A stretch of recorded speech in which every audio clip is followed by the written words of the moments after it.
We have, it's 6 o'clock, and I know Caleb's not going to be able to make it tonight. He had something come up that he just unavoidable. And we have a quorum, and we have quite a full agenda, so I think we're going to get started. Just a reminder to everybody, if you're not talking, to mute yourself so that we don't get a lot of feedback. So I'll call us to order at 6 o'clock, and Chris is to take our minutes. She's here, so thank you, Chris. And there is any public comment at this time, you'll raise your hand. Oh, Patrick, you have your hand up. Yeah, so as has become tradition, January is School Board Recognition Month. This is the meeting when we normally would have had cake. Cake is tricky this time with COVID and all. But I think it's still really important that we recognize you as a school board and individuals as school board members for what I would say may be the most challenging and important time to be a school board member that I can think of in the past 50 years, as we are on the cusp of having to make some really important decisions for the future of our school district. The work you do tends to be thankless, incredibly difficult in the circumstances that we find ourselves in. You're under tremendous pressures from many different angles, and you keep showing up.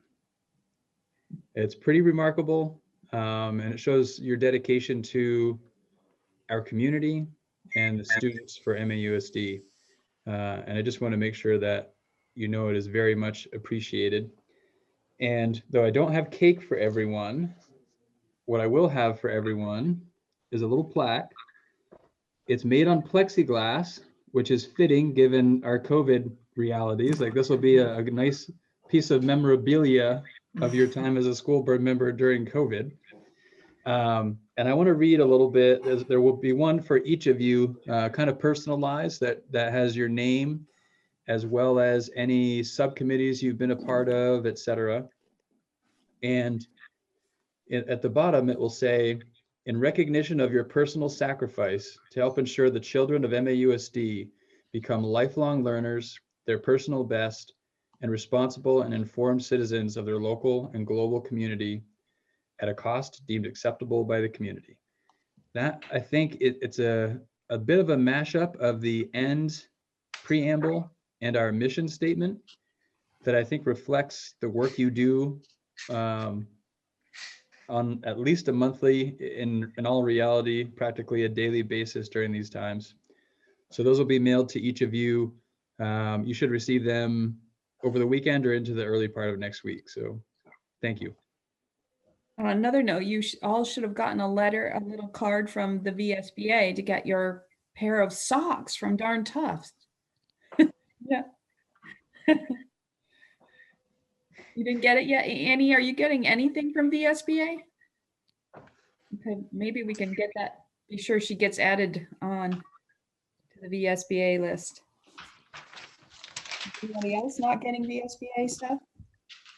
I'll pass that along. Annie is not getting messages from VSBA, is that right? Correct. Thank you.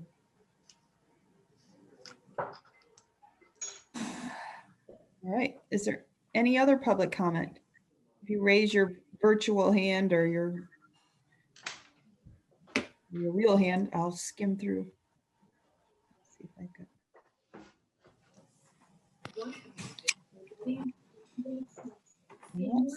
I'm not seeing any virtual hands. Dave's got his hand up. Thank you. Thank you, Patrick, for that recognition. When I was in the legislature and had occasion to talk to school boards around the state, I often said that it's the most difficult volunteer job in our state government. And I didn't, I said that and I believed it, but I didn't experience it until this year. So thank you, Patrick, for that recognition.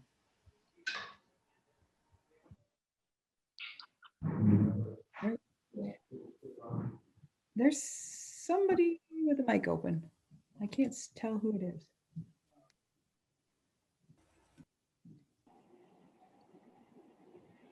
Okay. All right, so moving on, is there a motion to approve the consent agenda? So moved, Andrew. Andrew? Is there a second?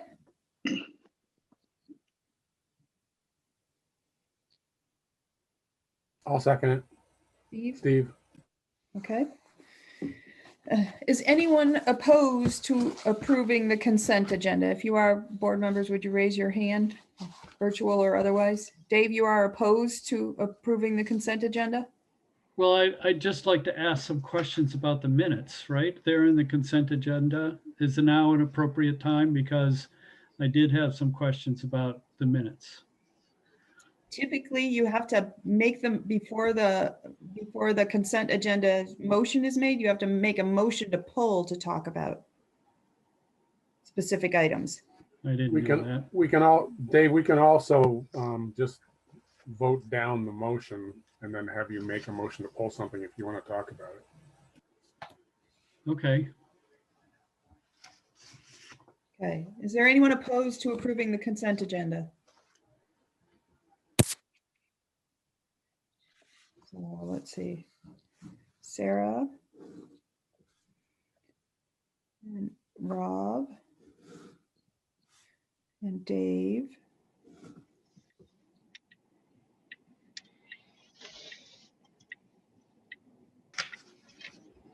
Did I miss any board members who are opposed?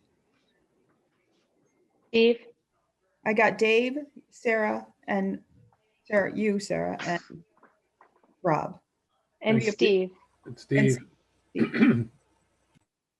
So does opposed just mean that that would give an opportunity for somebody to talk about it more? And if we approve, then we can't talk about it more? Is that Correct.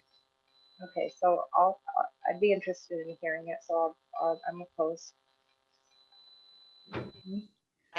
As am I. Krista. Is that Krista? Yes, so sorry, I think Liz just said this, but if Dave had just made a motion to pull something, we wouldn't be doing this. But Correct, since he didn't, got it. Okay, correct. so I'm opposed, so we can talk about it. So we have 6 who are opposed. I'll do the same thing. It's fine. Okay, all right. So that motion canceled. So Dave, your motion is to My pull. motion would be to pull the minutes. I think the other things, I don't have a problem with the other things. Okay, Well, I do have I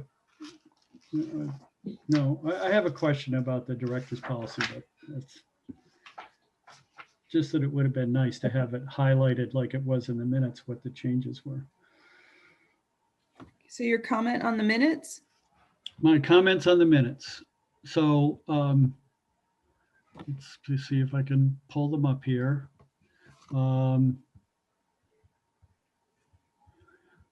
are we supposed to pull the minutes and approve the rest of the agenda and then talk about the minutes? No, we can talk about it because maybe they just go back in with the corrections and then we can move the whole thing as once. All right. So I'm searching for the things that I highlighted. One of them I remember off the top of my head was my suggestion for realigning middle and high school would be to send 7, 8, and 9 to Virgins and 10, 11, and 12 to Mount Abe. I haven't found, I tried to highlight it in. Okay, go. I can't. So I'm talking about the minutes of January 20th. Okay,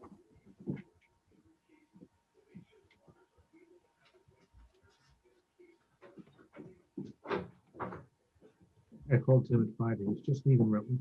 Oh, yeah, I talked with him and he said the weather wasn't bad. Oh, I can't find it, but it's in there somewhere. I have like 10 documents open.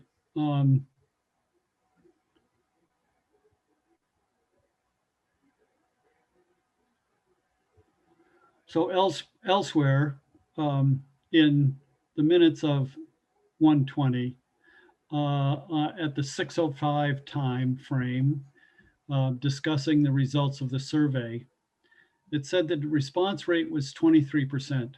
And I believe that statement was made. But when I did the math, I could not figure out where 23% came from. 23% of 1655, which is all of the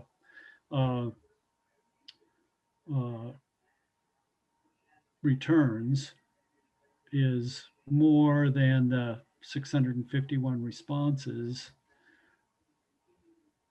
But that was electronic. So how do you calculate the percent responses from electronics when that goes out into the internet? And there are thousands of those, as well as the 6,500 that were mailed. I just didn't understand where the percentages came from.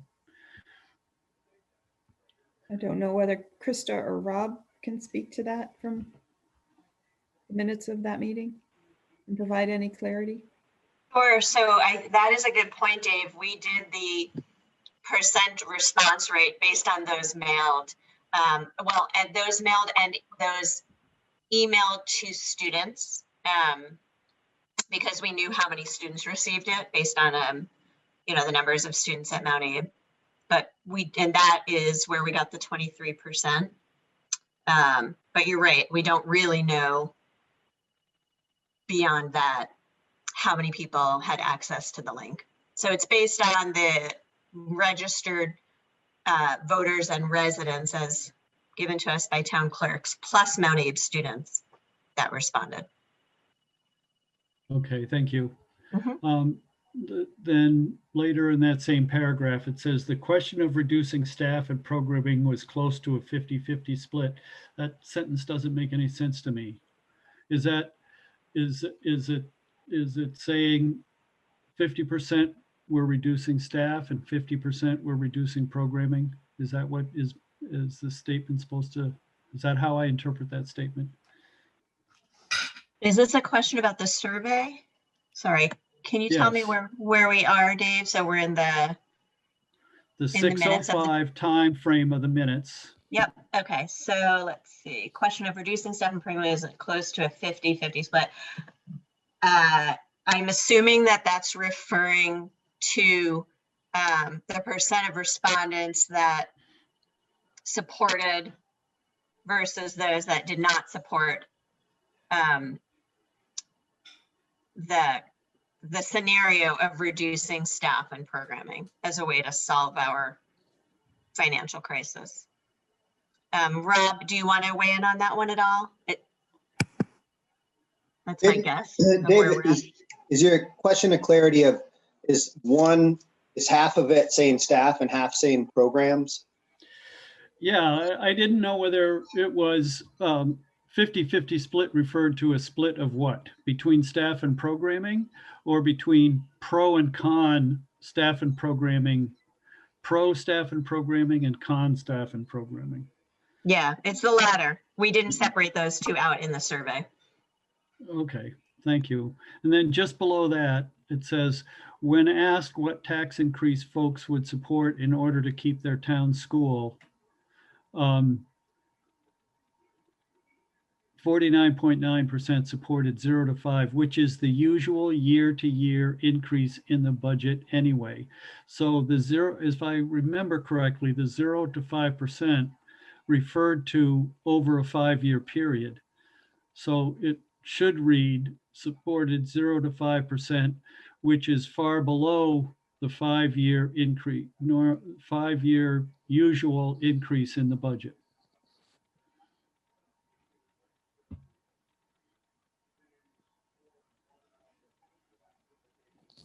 I mean, it does reflect, I think, how most people read that particular question, that people were, that the question that what we really wanted to ask was an annual increase of 0 to 5%, but that's not what the question asked.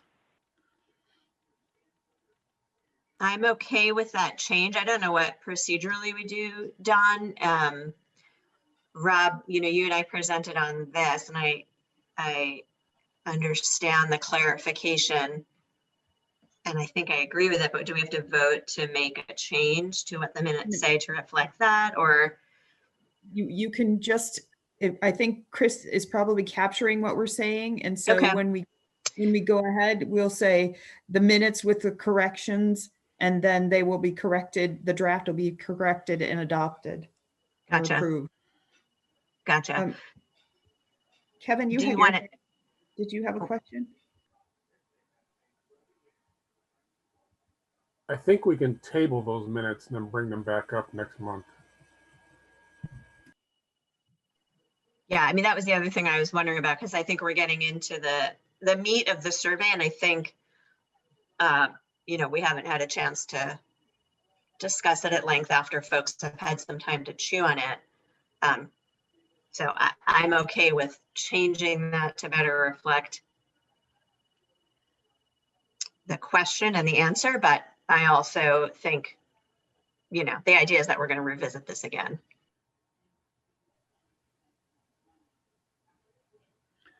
So I have another question further down on the next page, the 6:50 time frame.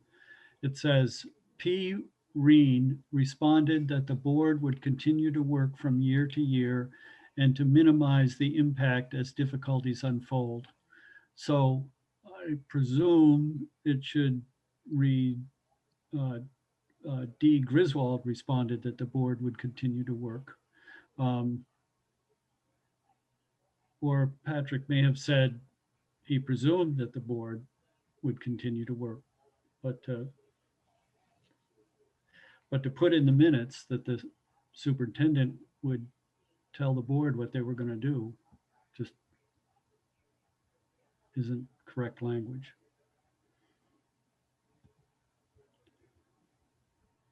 My So it sounds recollection like of that it was around the question of what's the backup plan, what's in the event that we don't have some other longer range plan to enact. And my recollection was that my response was that we would need to sort of respond year to year in the absence of a longer range plan. So the we is really the collective we. I think that's me working with the school board to understand the implications and work to adjust accordingly as the financial situation unfolds year over year. That sounds likely. Then that's the way the language should reflect. Well, it also says that P. Reed responded that the board would continue to work from year to year. So it's not really saying that Patrick would be telling the board. I think his response was that that's his expectation is that the board would continue to work from year to year. And it should have the word expectation in there. So we can always listen to the video, watch the video and hear it again, and then make the corrections. We can table the minutes. I don't know if Dave, you want to go back and listen to the video again and see if you can capture your recommendation for the changes. No, these are my observations. You can do what you want with them.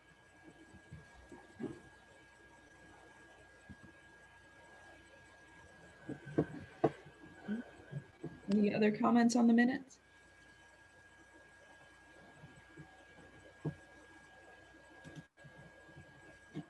And then Dave, did you say you had a question about the director's policy?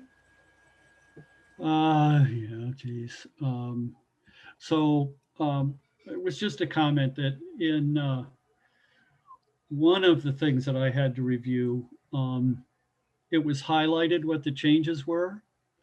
It was not in the board description, and my comment just is that it's really helpful. I had to line them up side by side from the website, policy title 4.2 and what was being proposed, and then figure out what the change was by reading through all. And I learned a bunch. I guess that's a good thing. But it would be helpful if changes, when we proposed changes in documents, if it were highlighted what those changes were when we were considering them. So I'm not certain, but I think you're mixing two together, but the director's policy is in the adopt phase. And I think it's earlier in the stage of warning it, you see that language change, and then as we get closer to adopting it, I think that goes away. It's sort of a final copy of what the language would look like. Yeah, I think, like I said, I have a dozen or so of documents opened. When I look at the consent agenda, I think it's adopt revised director's policy where the language was highlighted. And I think it was adopt language addition to policy A 4.2.1 where the change was not highlighted. And it took me an extra, I don't know, 15 minutes to sort out what the changes were. And I'm just making the comment that it's really helpful when we're considering changes if the changes are highlighted in the text that we're considering. So noted. Thank you. Dawn, Yes. all right. Could I get some clarification on what corrections Dave wants made to the minutes? They got lost in discussion and back and forth. So what correction should it actually say? Well, the one that's attributed to me where I supposedly said I wanted some grades for gens and other grades at Mount Abe, the grades that were mentioned were different than what I proposed. I proposed 7, 8, and 9, 7 through 9 in Virgins, and 10, 11, and 12 at Mount Abe. What minutes is this in, Dave? I think they may be, I don't know, in the 13, the 113 minutes. I'm trying to find it, but I'm failing. But I know I read it.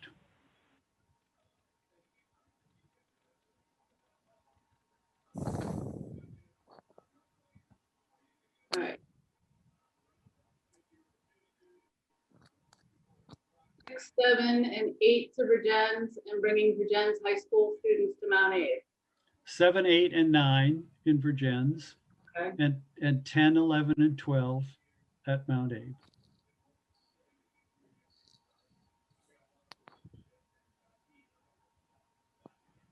Okay. And I'll keep looking. As soon as I find it, I'll let you know.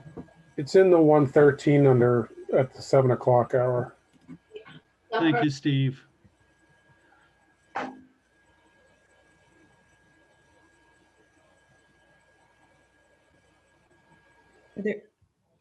Are there any other corrections you want her to make to the minutes? Dave? No, well, I didn't make specific language corrections, but I think it should be reflected, the comments I made. You don't want me to make them again, do you? Let's see where Chris is.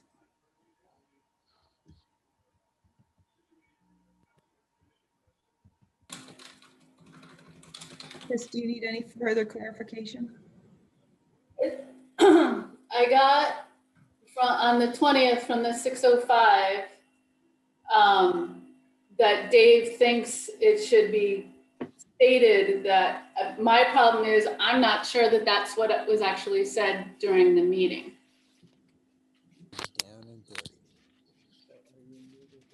So I don't know how to handle that procedurally.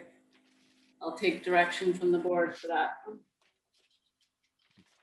So how about this? How about we table the 120 minutes? I'll go back and listen to the video and read the minutes and be sure if I see any differences to point them out and come back next time with the corrections or differences. Does that work for everybody? Yeah, it works for me. Redeemable or just recyclable? So when the consent agenda comes, we're going to remind that we're going to table the 120 minutes for further clarification, and everything else is good to go. And make the changes on the 113 where Right. I was quoted.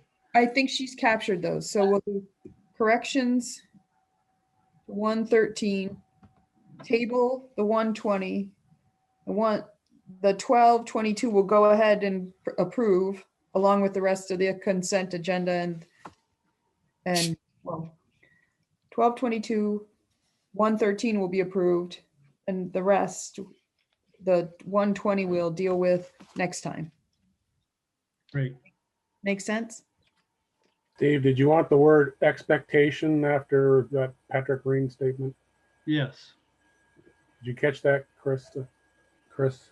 That's from the 20th.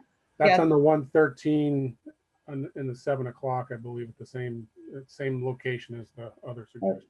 I think it's in the 120. Yeah, I think it's in the 120 is what I wrote. So I'll wait for Dawn's clarification on that. Okay, is that agreeable to everyone? Yep. Okay, all right. So now back to the consent agenda. All right. Approving the minutes for 12/22 and 113 with corrections.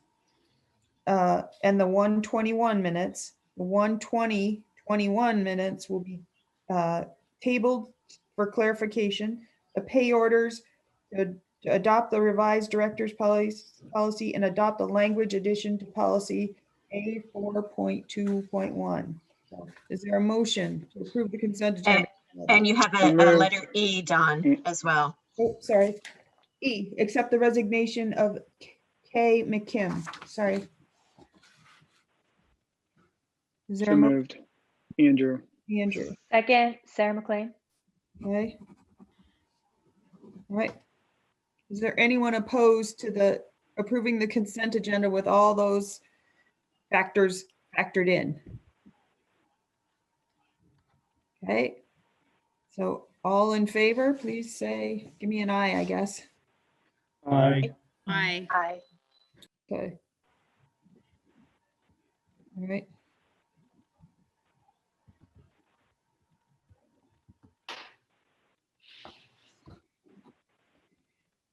Sorry, I think I'm gonna go back to calling people. This is way, it's not going as smoothly as I planned tonight. So, all right, moving on now to executive limitations monitoring report, communication and support to the board. It's the Mount Abraham student activism to speak about the Black Lives Matter flag at Mount Abraham. So I don't know who's gonna start that. I think I'll introduce Shannon Warden, principal at Mount Abraham, and I think she's going to do some introductions and we're going to hear from some students. So take it away, Shannon. Great, thank you. Thank you for having us on your agenda. I know that you are very busy. So I'm here just to support our Mount Abraham Student Activism Group. They have a presentation put together for you. I'm really proud of this organization that operates out of Mount Abe. They meet on mostly Wednesdays, their remote day, and the group has been growing this year with lots of interest, lots of passion, and lots of dedication for the work. And they came to Community Council again with a new proposal that they're going to share with you. And it was really an exciting time to be part of Community Council. At one meeting, I think we had maybe close to 30 people. And we had actual community members that weren't on Community Council, which was really exciting and really great to see the democratic process play out. And they can speak about their experience with Community Council, but it's not a formality. So proposals that come in aren't automatically voted on. There's a lot of devil's advocate speaking and a lot of questioning, and we really examine all sides of an issue before we take a vote. So we're very thorough, and I think they talk about the length of time that it took for this most recent proposal in their presentation. So there are two representatives that are going to speak, Anna Doucette and Abby Johnson, but I see a number of other MAUSD students on the call. So I want to recognize them for giving up time on a Tuesday evening to join the board meeting. So I will pass it over to Anna and Abby. Patrick, if you can share your screen and just advance the slides when they are ready. Hi, everyone. Can you hear me? All right, thanks. Yeah, I'm Abby Johnson, and I'm a part of MASA. Anna, do you want to introduce yourself? Yeah, hi, everybody. My name is Anna Doucette. I use she, her pronouns, and I'm also a part of MASA. Yep, also she, her. It's in the Zoom space. All right, so yeah, like Shannon talked about, we came to Community Council a couple weeks ago with a proposal to keep the Black Lives Matter flag flying indefinitely, and it recently passed. Patrick, if you would go down. Oh, well, this is just for your guys' enjoyment. I threw in a couple of pictures. This is a couple of us earlier this year, but you can keep scrolling. All right, so just some background on why this proposal was necessary, and just the origins of the Black Lives Matter flag at Mount Abe in general. So in 2018, Community Council passed a proposal to raise the Black Lives Matter flag at Mount Abe for a period of 30 days. And then after that, it would be hung in the lobby. And so from 2018 to 2020, no real substantial action was taken to raise that flag. But then on November 20th, 2020, the flag was raised by Nina and Bridget Hiron with organizational help from MASA and the Diversity and Equity Committee. And that was basically a group of adults that collaborated with some MASA members just to work on the logistics of the whole operation because it had already been passed. So all we had to do was get it up. All right. And then this is just a picture of said action on November 20th. And there are Bridget, Nina, and Shannon Warden raising it. All right, so following the flag being raised for the initial 30 days, MASA began to feel as though it was important to keep the flag up indefinitely. So about 2 weeks before the flag came down, we made a proposal and brought it to Community Council to keep the flag up indefinitely. We felt like the 30-day limit was not enough to really drive home the message that Black Lives Matter. They will not only matter for 30 days and they will continue to matter. And we believed that recognizing that Black Lives Matter for more than 30 days would ensure that we are not erasing the 400 years of oppression of Black people in this country. And we also believed that although the flag was going to be moved into the lobby, having it on the flagpole provided a clearer view of the flag to the community, and it had a more powerful message, particularly because it was under the American flag and we were able to make it more accessible to the community. So to gather support for our proposal, we created and circulated a petition, which we ended up gathering 601 signatures for, including those of Representative Mari Cordes and Senator Ruth Hardy. And this petition was meant to demonstrate to the community to Community Council that their constituents supported the flag being up. And so we had students, teachers, parents, community members, and other staff to sign. And after 3 weeks of discussion, the proposal was passed with a unanimous vote by Community Council.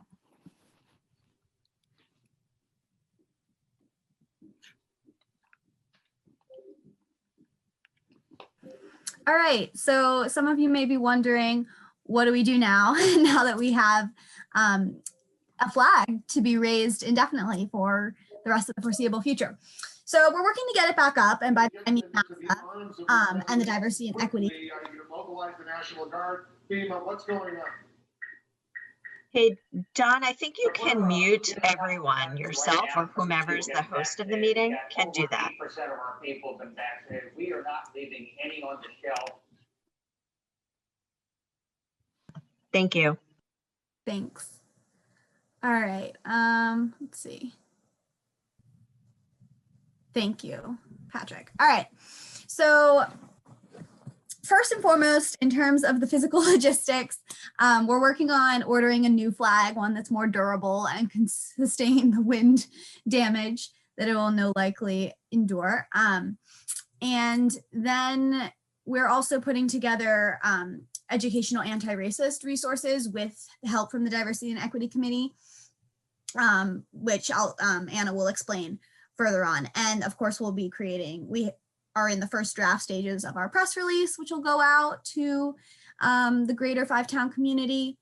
And once all those things are put together, it'll be raised again by Mount Abe community members. The specific logistics aren't completely finalized, but we're thinking something similar along the lines of what happened, but maybe with a few tweaks.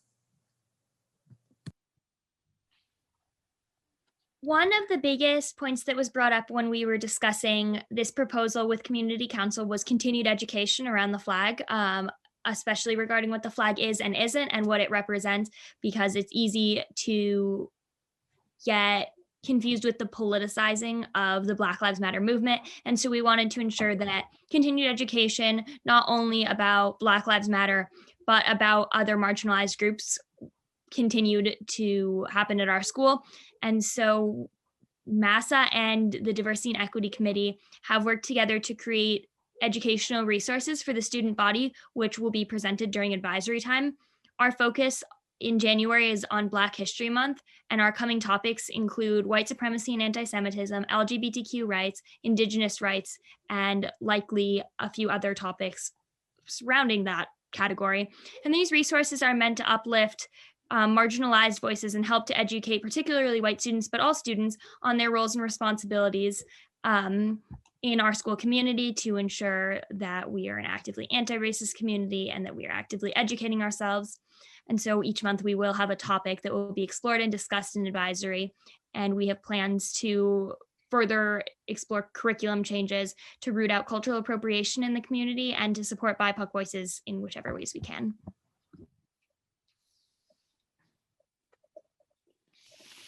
In conclusion, so we hope that this board will continue to support MASA's efforts, and we look forward to continued communication with you all, and we welcome any questions, suggestions, and ideas of how MASA can be of better use to Mount Abe as a whole.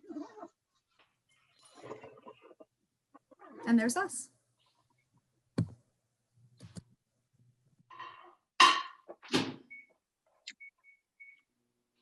Thank you, Abby and Anna. I'm so proud of this group, and I don't know that I've ever been prouder to be an educator and part of something that's so powerful and just bigger than us. I get a little emotional, and the kids have seen that many times now in meetings, so they're used to that.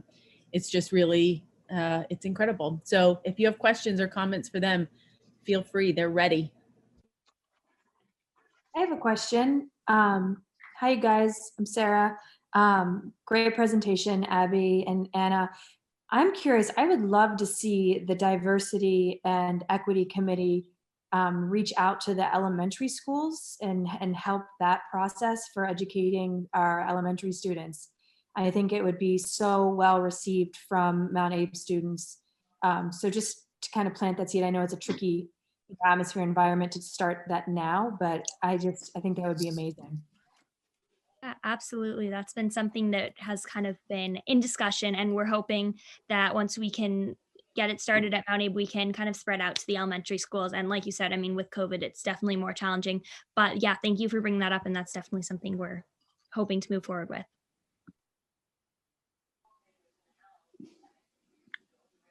I'm just going to jump in. I first wanted to also echo what Shannon said and just thank you guys. It's great to be a part of this community that you're leading. And I really think you guys are leading us in this work. You know, you're sort of native to this in a way that we are not. And so I'm just really grateful for the opportunity to hear from you. I did wonder if there was any conversation about while you're waiting for a more durable flag to put back up the one you had before. I feel a sense of absence not having it there. And I just wondered if that was a conversation at all that you'd had. Yeah, it can definitely go up whenever. We were just trying to follow a process and let you folks know that the flag was going to be going back up. So there wasn't questions about that, or when questions come up in the community, you'll be more poised to answer. So once the group is ready to put a flag back up, even if we're waiting for one, it turns out they're a little more difficult to find.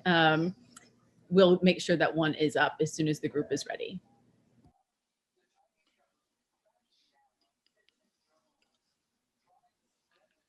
Rob?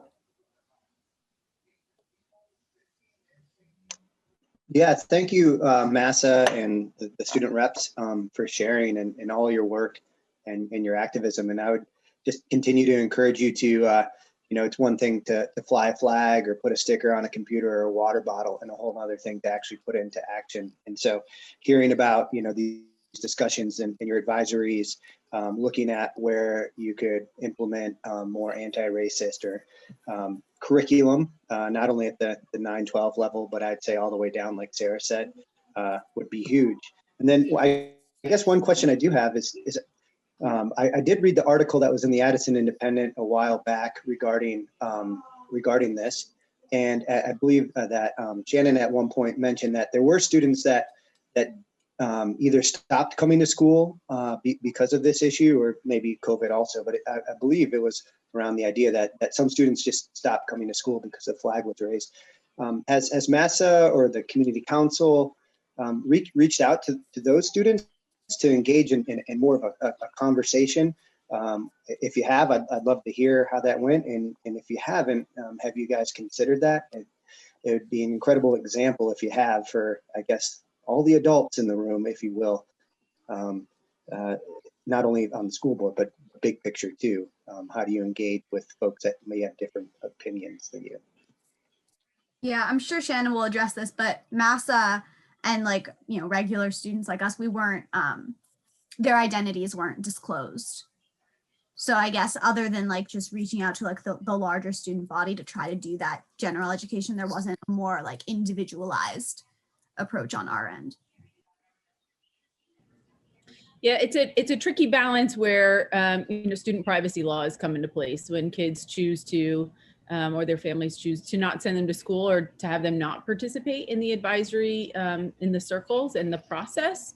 I think one of the things that we talked about in community council and as a faculty is that this is the work right now, the anti-racism and kind of breaking down the inequalities and the inequities that are in schools. That is the work. I've not received a leadership magazine or publication, and I don't know how many months where there isn't, where if it's not on the front page, there's not a substantial article that this is the work for public schools across the country. And it's not just in advisory. As the girls talked about, that there are going to be changes within our curriculum as well to be more inclusive and aware. So we've really been using a more universal approach with kids, and there are the process of the advisory circles where kids are asked to be present in the circle, but they can pass. They don't have to participate, but they can listen. And I do know that some of the kids that opted out for a while, they came back, and we still have circles. That work still goes on, maybe just not as intensive as it was before the flag was flown for the first time. And some of those kids paid closer attention. So it's this balance of how much do you push or how much do you just kind of keep exposing and just have it be a really iterative process so that everybody can access it when they're ready. And that is part of the journey when you are on a journey to become anti-racist and to learn more about it and to be more self-aware. Your journey, your pace is very different than everybody else's, and you can't push your personal beliefs and agenda on anybody else. People have to be ready and willing. So we continue to expose, we continue to have the resources and to teach kids the skills to have the conversation when they don't agree with something. And if they have a different viewpoint, how do you have that conversation respectfully? It's okay for you to have a different viewpoint, but how do you do it in a respectful way where you can have that discourse and walk away and still be friends and still be classmates and not have it kind of just blow up and become a big thing, I guess is what I'm trying to say. So it's hard work. It's difficult. Those are hard conversations with students and families. And that's part of it. And we know that we just have to keep plugging away and coming back around to it and coming back around to it. And slowly but surely we'll get there.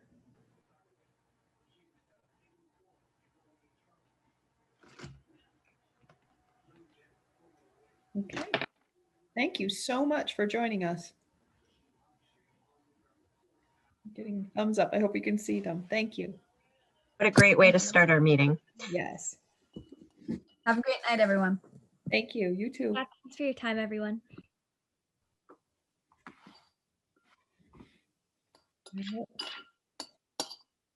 Our next item is another communication and support to the board.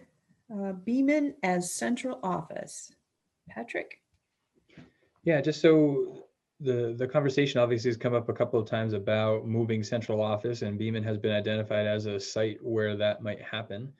So I just wanted to keep the board informed that we're starting to look at that more closely now to see what it would take and the upfitting and all that that process, which of course takes quite some time to really launch and get in depth in. But wanted to let you know we've reached out to an architect working with Truex Collins to start to explore that, and don't really have much more detail than that at this point, other than to say we're looking at the possibility of relocating central offices into Beeman in a situation like the repurposing that I recommended, but also in the event that a repurposing doesn't happen and Beaman still operates as a K6 building, what it could look like in that environment. Just trying to be prepared depending on what decisions are made, to be positioned to move out of our current lease and move into a school building. And right now still focusing on Beaman as that potential location. I will also say that, so the lease on central office is up in October. And, as we're looking at the process for upfitting and things of that nature, and in light of the decision timeline that we have, I have reached out to the landlord here to explore the potential of a 1-year extension to buy some time to have a little bit greater confidence in what our long-range planning may be, but also B, to better position us to get competitive rates on any upfitting expenses that we might see. When you put yourself in a position to have to force contractors to rearrange their schedule to fit in what you're trying to do and the timeline you're trying to do it in, you typically pay a premium for that. And a 1-year extension may help avoid those additional costs, and may the savings by extending our time may be equal to or even greater than what 1 year's lease might be in an extension. So those are some of the things that are in the works right now that I wanted to just bring you up to speed on, and we'll keep you updated as things develop further. Patrick, could you just remind us what the savings to the district is by moving out of the current central office into one of our buildings? Sure. So our lease right now, and Floyd may be able to pull up the more specifics, but we're somewhere in the ballpark of $70,000 annually, triple net. And effectively, if we're moving into a building that we're already heating, already paying electricity on, et cetera, the bulk of that 70,000 would be realized as savings. Okay. What does triple net mean? Oh, sorry. Right, go ahead, Krista. I just didn't know what triple net meant. I can let Floyd elaborate, but basically it's sort of all of the costs associated. It's the rent, it's the heat, it's the electricity, et cetera. Taxes, all those pieces are pushed over to the renter or the leaseholder. So. Sort of all related costs to be in this space. So Floyd, do you have a total of what the rent is with those added back in? I sure do. Our number for fiscal year 21 is $70,221 in that budget. Our actual previous year was $67,419. We're projecting $71,625 for next year. Okay, now I'm really confused. The net 70,000, don't you have to add heat, electric bill, and any other associated costs? I think that includes it. Back into the 70, add it to the 70 to get a total figure. Net means it doesn't include those things, right? The $70,000 figure is rolled up with the triple net included.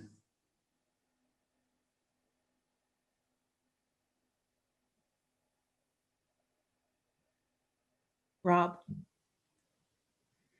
So Patrick, I hear you right. This is, you're looking at this, if Beaman were to operate continually as a K through 6 school, there's still the space to move in if it's not, if your plan doesn't become approved.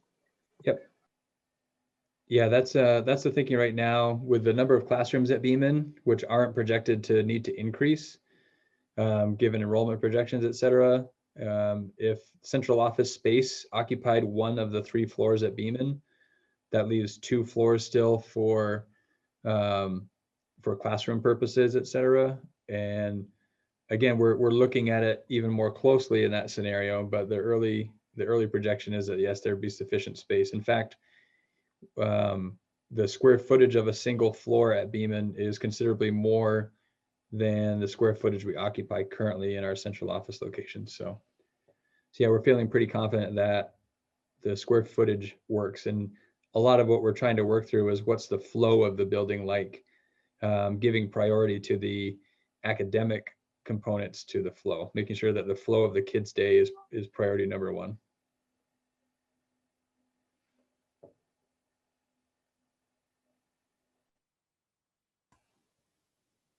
Okay. All right, I'll keep moving along. Next is the update on the financial report, and that was linked in the packet. Are there any questions? Andrew?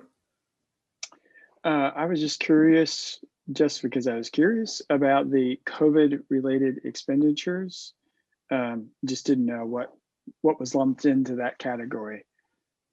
We lumped in anything that was COVID related that we felt that there was reimbursable opportunity either through the CRF funds, the food service funds, or going forward, the ESSER funds. So the expectation is those are allowable costs that we will see reimbursement for. And there was a question a few months ago to break that out and to show what that number was. Andrew, what page was that on, just for members if they're looking for it? It's on the front page, the operating statement at the bottom of the expenditures. Yeah, it was code 1900. So that's basically, it's a catch-all for anything that's above and beyond normal operating expenses related to COVID-19. And then that's from there, you seek reimbursement from the state and then it gets moved. Correct. Okay.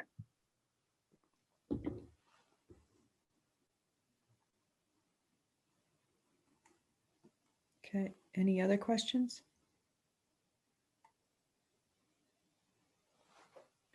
Okay. Okay, well, the next is an update on the final budget presentation. Sure, I can start sharing my screen and kind of walk through a very similar presentation to what you saw a couple of days ago. A couple of changes, and I'll highlight what those changes are. And then we can take any questions.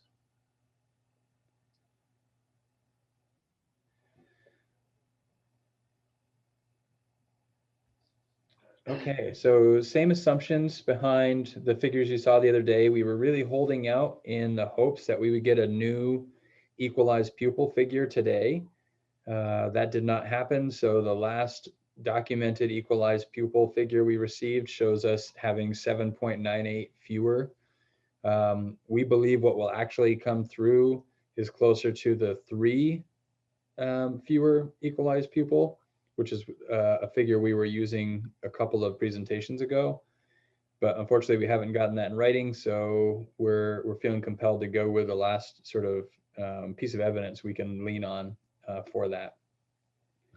Still assuming the same fund balance of 966, same increase to the spending threshold. There's a couple of revenue changes that we can talk about, and still using the same healthcare premium increase that we talked about.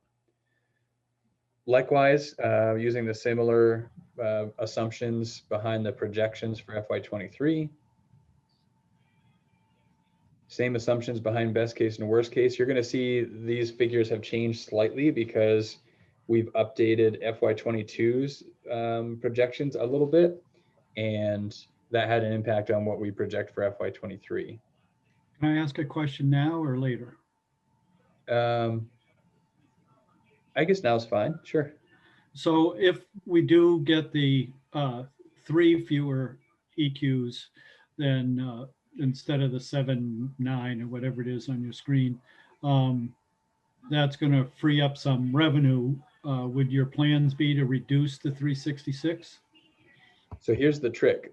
What the board adopts tonight as its budget sets our spending pretty much in stone in terms of what goes before the voters. And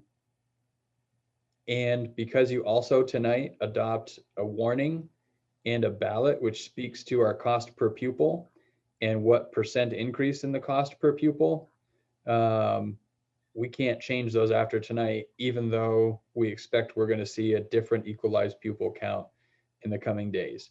This is not unprecedented. There is history of getting updated equalized pupil count figures after a board has adopted a budget. So that's unfortunate, and it's our reality. In fact, the reason we moved board meetings toward the end of the month a couple of years ago was to try and give us as much time as we could to have the best information at hand when the board needed to adopt a budget. And even with that move, it's still not quite enough time to get the information that we wish we could have. And unfortunately, our window of time is almost closed already to be able to warn or to post the warning and the budget and all those things for the town meeting day vote.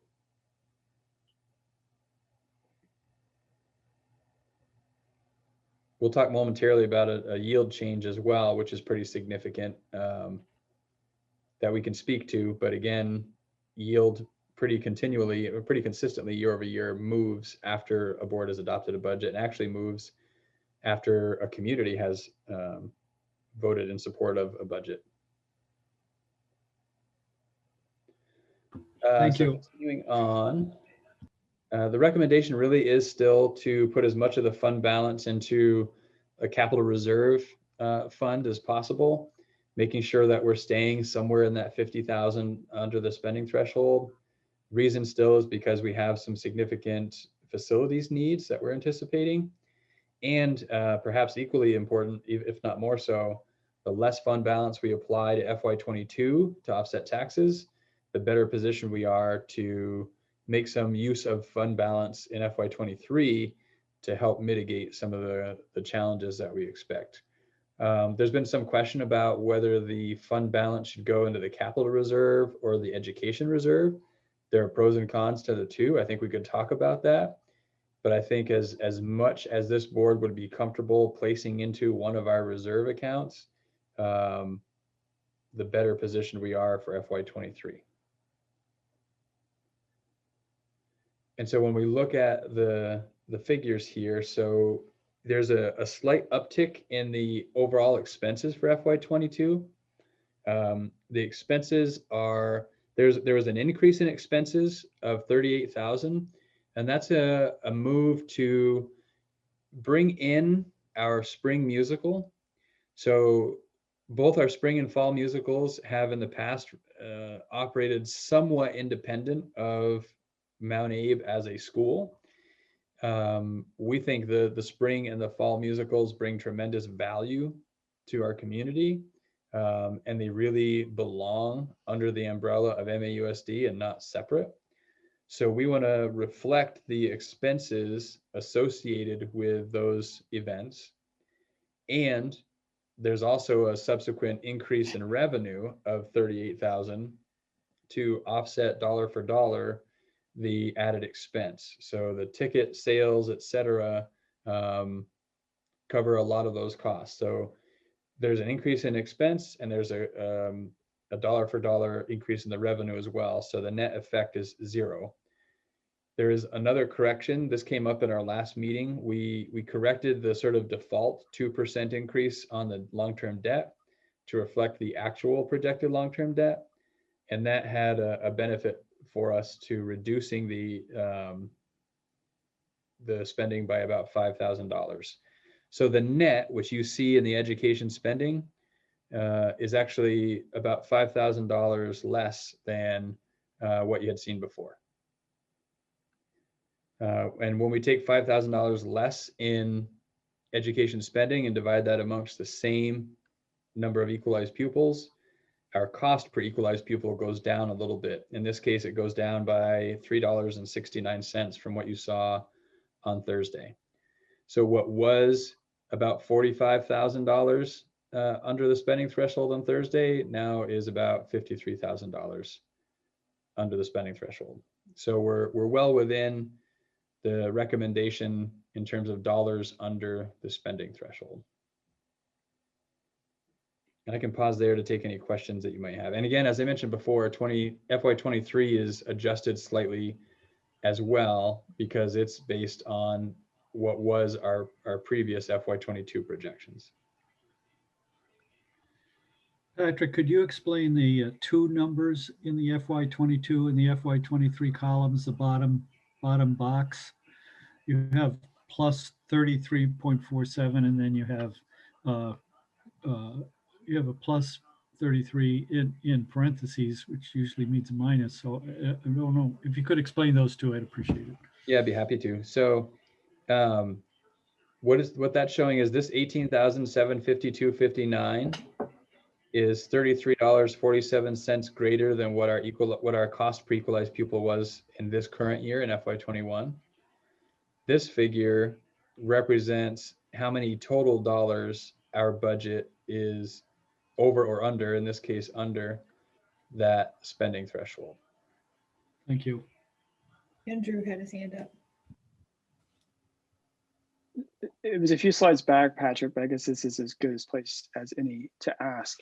So one of the things I am gathering from the community is that some people feel like the cost of healthcare is sort of a huge factor in this conversation we're having. So the annual budget, but the repurposing or what to do with declining enrollment. So I see you're estimating 9.9%. Do you or Floyd have at your fingertips what that actually means in real dollars for the budget?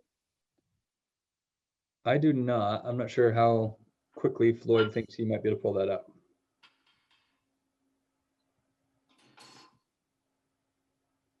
Andrew, to help me to answer that question, are you thinking the year-over-year increase or what the total amount for medical insurance we pay?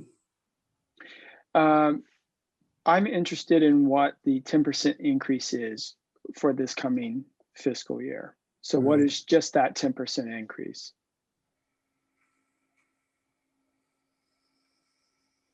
Maybe we can continue on a little bit and give Floyd a chance to drum that up, unless you have it right at your fingertips, Floyd. Not quite. Okay. Right. Floyd, while you're looking for that, this is Steve. Once you have that number, I'd be curious what that represents.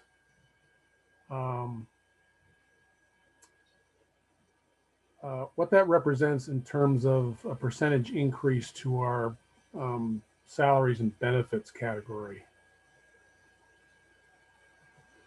So Steve, would that question be if we applied, let's say that 10% equals 300,000. If we had put 300,000 more into the salaries line, what percent does that 300,000 represent?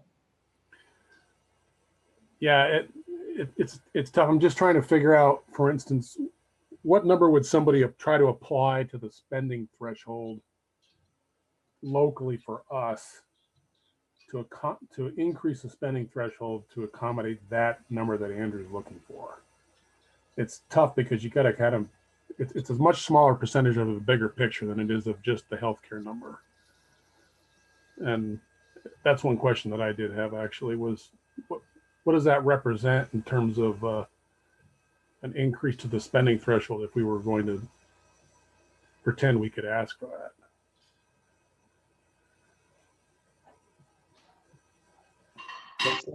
Maybe when Floyd gets the figure, we can work from there to answer Andrew's and then your follow-up, Steve, if that works. I think. And I'm not expecting that answer tonight, actually. That's just okay. And then Rob has his hand up. Yeah, Floyd, if you don't expect the answer tonight either, but for me, it'd help to see, like, again, back to health insurance, what that looks like, our spending per equalized pupil. So of that 18K, I don't have the number in front of me right now, how much of that is actually going towards, healthcare and associated expenditures? Thank you very much.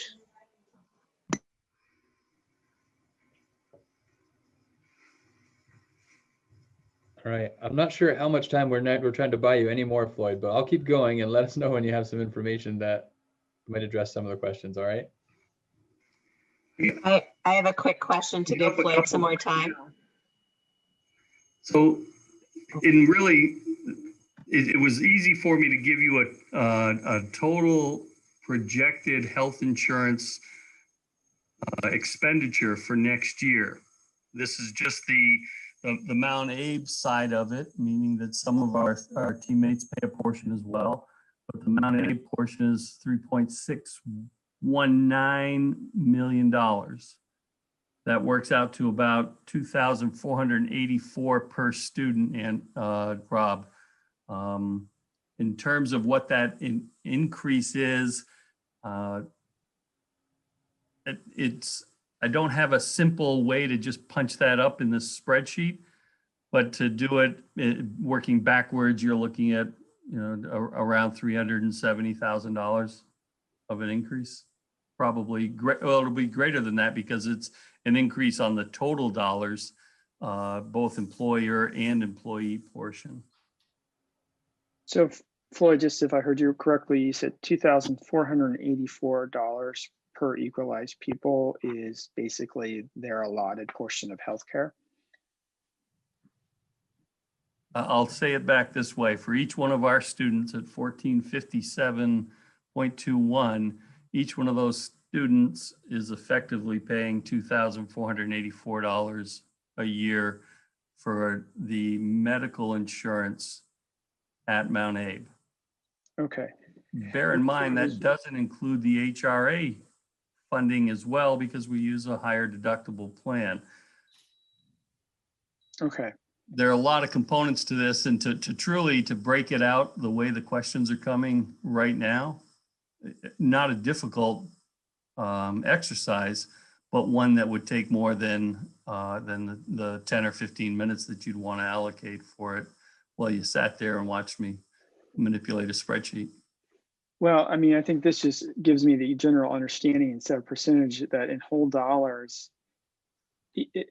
I think what I'm hearing from people is that they think it has a larger influence on the budget than maybe it really does.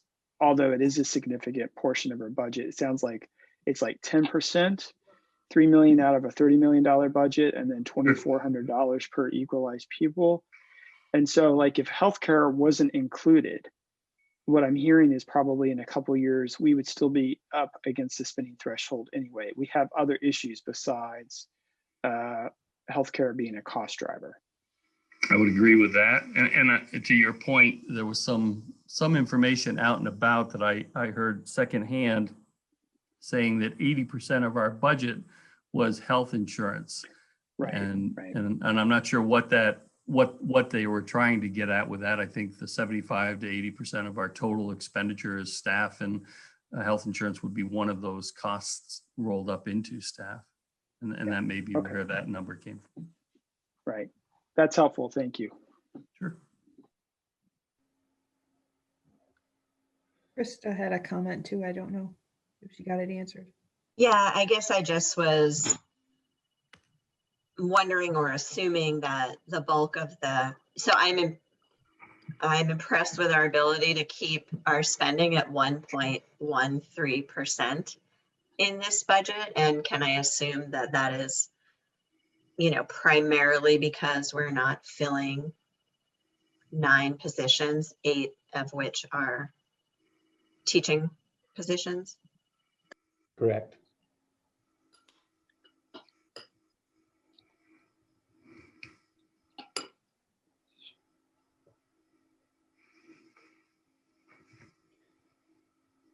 Ready for more slides? Can I just say one thing? I just wanted to, we got some extra people in the meeting to remind people that we no longer negotiate healthcare. That's done at the state level. And if that gets taken out of school taxes, it will go to taxes somewhere else. So I just wanted to, it would be good, but we have no control over that now at all. So just wanted to put that out there. Thank you. Just to follow on to that, Kristen, though, there is legislation in the legislature to reconsider how that is negotiated. That would be worthwhile for people to weigh in on, particularly the House version.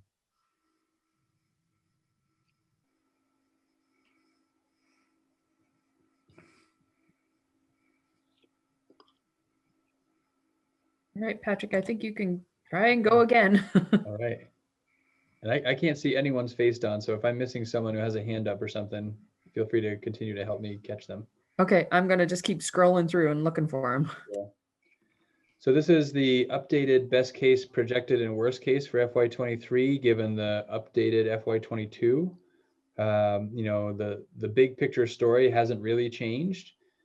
You know, we're under now, you know, close under $250,000 in a best case scenario, still approaching 4 million in a worst case, and still just over 2 million in the projected for FY23 in terms of being over the spending threshold. So slight adjustments, but no real change to the story for FY23.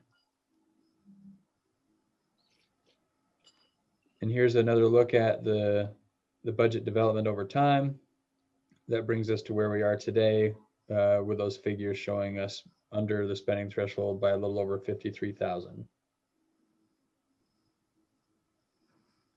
In terms of what that does to folks who pay taxes based on income, and again, this is using the most available median income for Addison County. You can see here, and we'll still talk, it's coming in a couple of slides. We'll talk about some new information that was released today about potential change to the yield, which is quite significant. And that's not reflected here. Then this looks similar to what you saw last time, using the updated CLAs. And here's what it kind of boils down to on a dollar impact per 100,000 of assessed value for the 1/3 of folks who pay property taxes based on their property's value.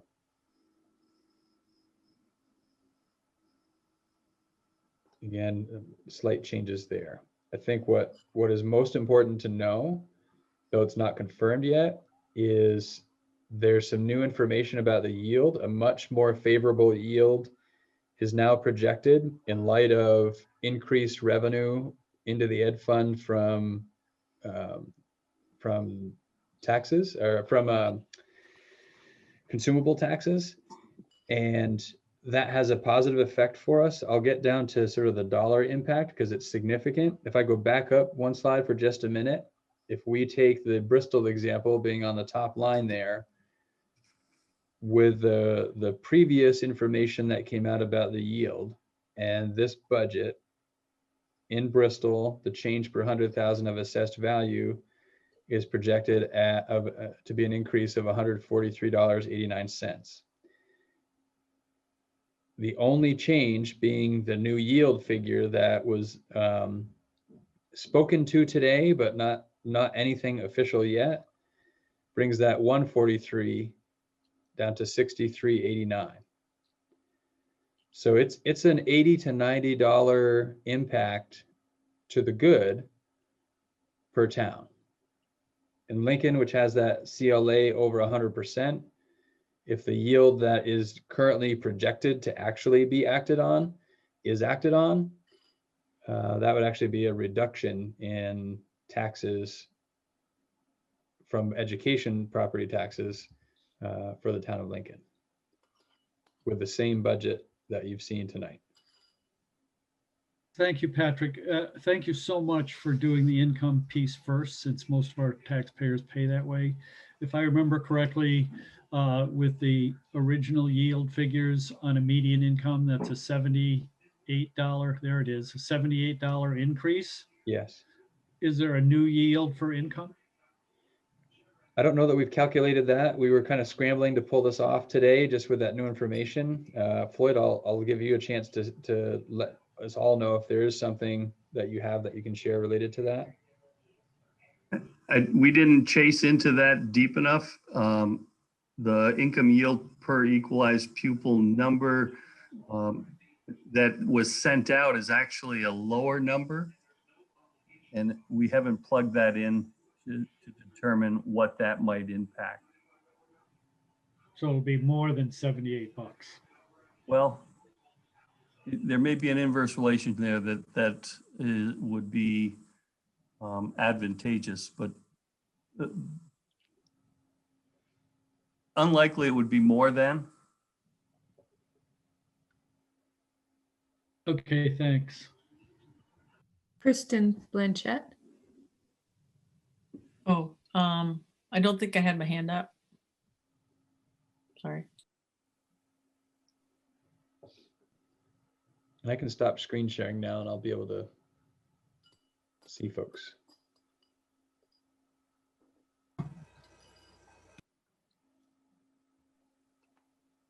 I was just going to say that for those folks new to the board, that I think this is probably the easiest budget we've had to look at since unification in the new board, because I think we've gone out with some much bigger numbers before and a lot of staffing cuts to real people, not just positions. So this feels good, at least for once, in light of other conversations, that the budget is fairly straightforward. Steve.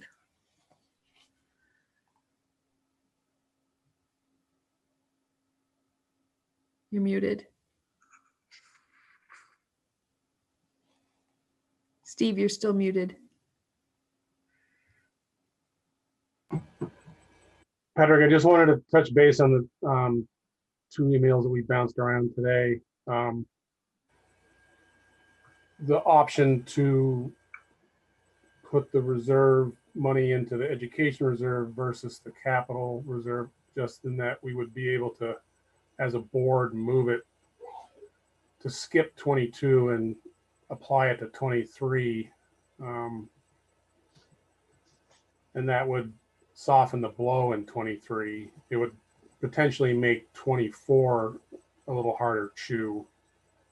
But at that point, we could maybe lump that money in with maybe some other savings we could identify to get to that magic 2.5 number that you're showing right now as a deficit for 23, and buy ourselves a year to kind of see where a lot of these moving targets are going for our long-term planning.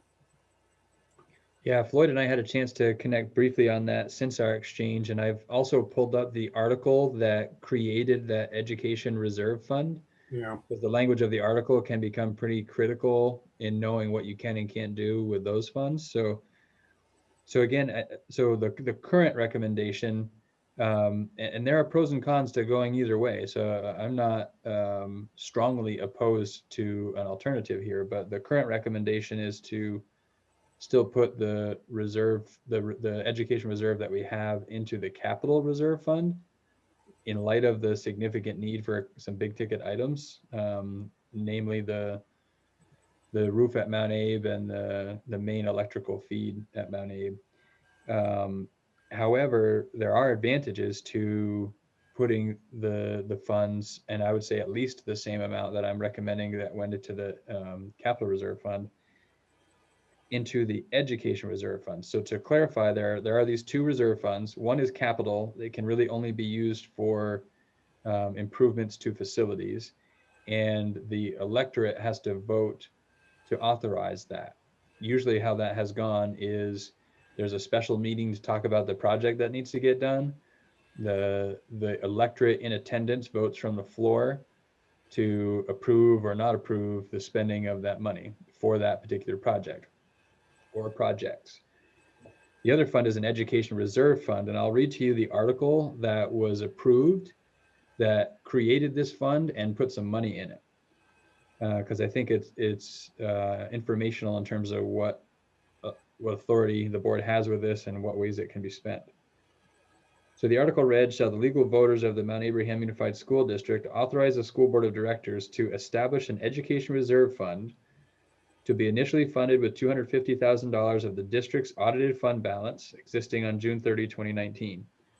That $250,000 is the current balance in that fund. So that's the amount that's there now. The audited fund balance as of June 30, 2019 was $750,705, with the school directors having the discretion to allocate such funds to anticipated/unanticipated expenditures, such as maintenance, student needs, or general budgetary expenditures. So I believe that that article gives a great deal of latitude to the board in determining how to spend these funds that are in the Education Reserve Fund. It is clear that it can't be used for capital expenses. So the capital fund can only be used for capital expenses and can't be used for other expenses. The Ed Reserve Fund can be used for other expenses, but can't be used for capital. That's the piece that gets a little bit tricky to navigate given potentially competing needs from facilities and programming. So I think that informs the conversation that you were raising via email today, Steve. Yeah, so the thought would be that we would take that $600,000 added to that reserve fund. We'd have now, you know, 850 in that pocket. And if we have a $2.5 million shortfall showing up in 23, that maybe with, you know, one of Dave's suggestions to combine students or some other things that you might find to save money, or potentially putting the roof on hold if it looks like it can live another year or two, or if the electrical, you know, it's been this bad this long and it lasts another year. And really it's just kind of a stopgap measure to get us to the end of 23 and see where all these other moving parts from Montpelier are going, what COVID is doing, you know, allow some other ideas, some more time to be vetted if we have to. It's just kind of a stopgap measure to push the, you know, as Patrick said, maybe kick the can down the road a year, which I think people have been looking for, without necessarily having to come up with the entire 2.5 out of staff. So it was just an idea that I thought I should float out there to see what people thought about it. And for what it's worth, as we're considering this idea, I asked Floyd to run some figures on if the board used even less than the 366,000 to offset taxes, and meaning if the board wanted to put even more of that fund balance into either one of the reserve accounts, what that impact would be. So I have that information if that's something somebody wanted to entertain. Can I ask, so you use the word maintenance as an authorized use of the education reserve fund. So like the shower rooms could have been classified as maintenance, right? Well, I think that's where it gets to be tricky. I think we'd be hard pressed for a $1.2 million project to be considered maintenance. To me, that's probably a capital improvement. And where it shifts from a capital improvement to a maintenance project is a pretty gray area. We'd want to try to get some clarity on.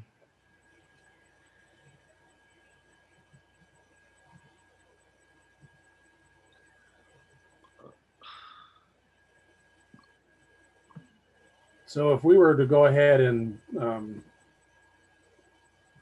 even reduce the fund balance for this year, you were noting that it might not, you know, we'd probably be exceeding the threshold, but it wouldn't necessarily represent a very large increase or a very large penalty. Yeah, so what that would be, if we go to the sort of extreme, if the board applied $0 from the projected fund balance to offset taxes, we would be over the spending threshold by $313,000.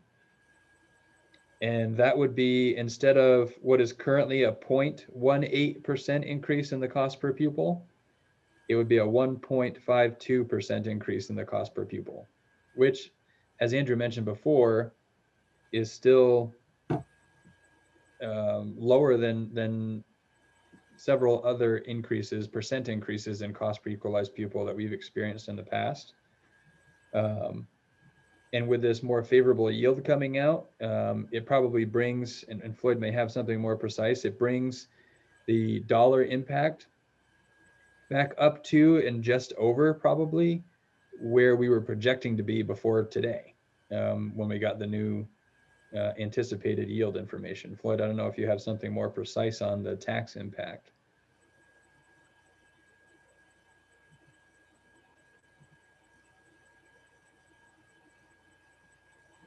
You're muted if you're. I think I can. Let me just pull it up. Okay.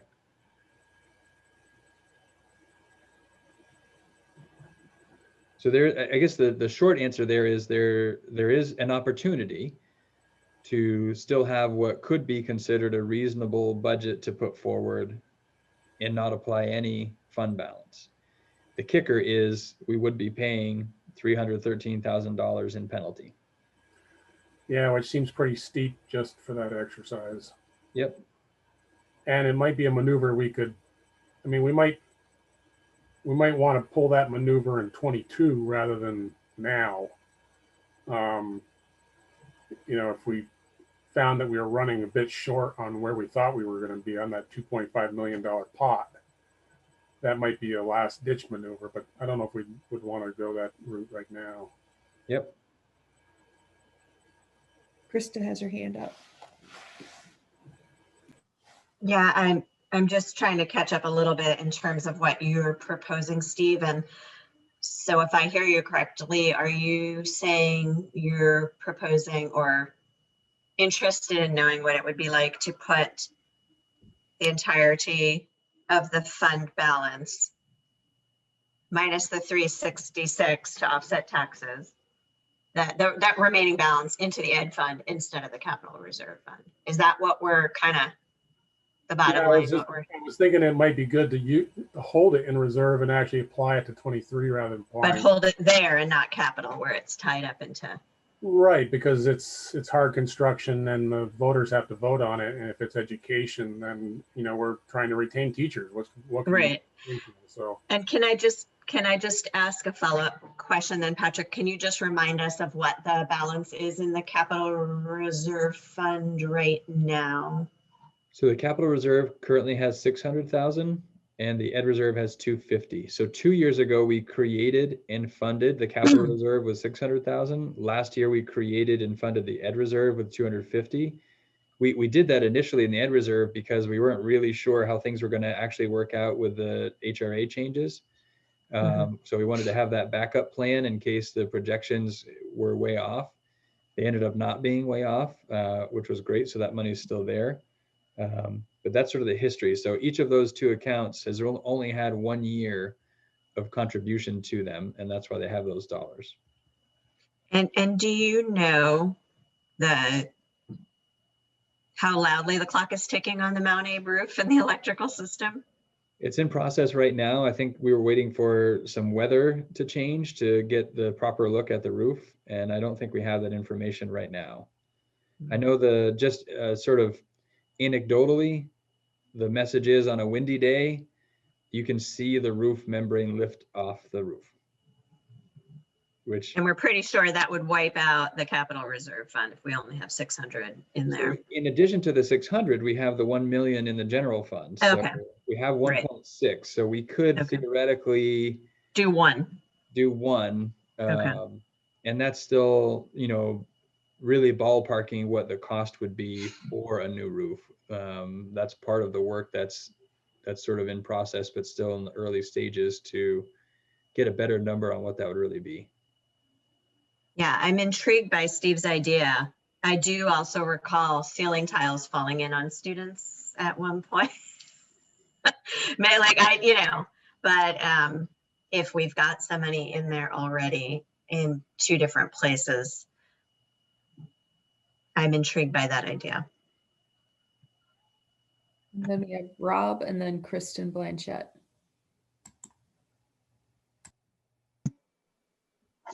And Patrick, how sure are you, like, is our equalized pupil count? I mean, it's at the 7.98, I believe, right? That's as of today. Could tomorrow it be at 3? Yeah. Possibly? And then how does that shift the numbers, I guess? It doesn't, unfortunately. It doesn't. Okay. Because what you approve tonight as a board, you approve the budget, you adopt the warning, and you adopt the ballot. When that's done tonight, those are set in stone. That's what goes before the voters on town meeting day. And we're already getting into the later days of our 10-day window to get those posted per statute. So it's the unfortunate budget building process in education that sometimes we get the numbers that are really critical after the fact. And then we have Kristen and then Dave. Thanks, Patrick. The budget, and Floyd, the budget looks really reasonable, and I'm glad it looks like taxes will go up just a small amount in this very stressful and uncertain year for people. One thing I just wanted to ask you about was, I know that sometimes if there's strong feelings or issues in school districts, the citizens will vote down a school budget to show displeasure with something else, even if they're not displeased with the budget. And so I know we have a lot of energy. We've, paused and extended the time that we're going to problem solve the facilities issue. But my question is, what negative effects would the community voting down this budget have on students? It's hard to know for sure exactly what that would be. Typically when a budget is voted down, the assumption is it's because people think the cost is too great for the return on that investment. And so it typically produces a reduction of a budget that gets put back out for another vote.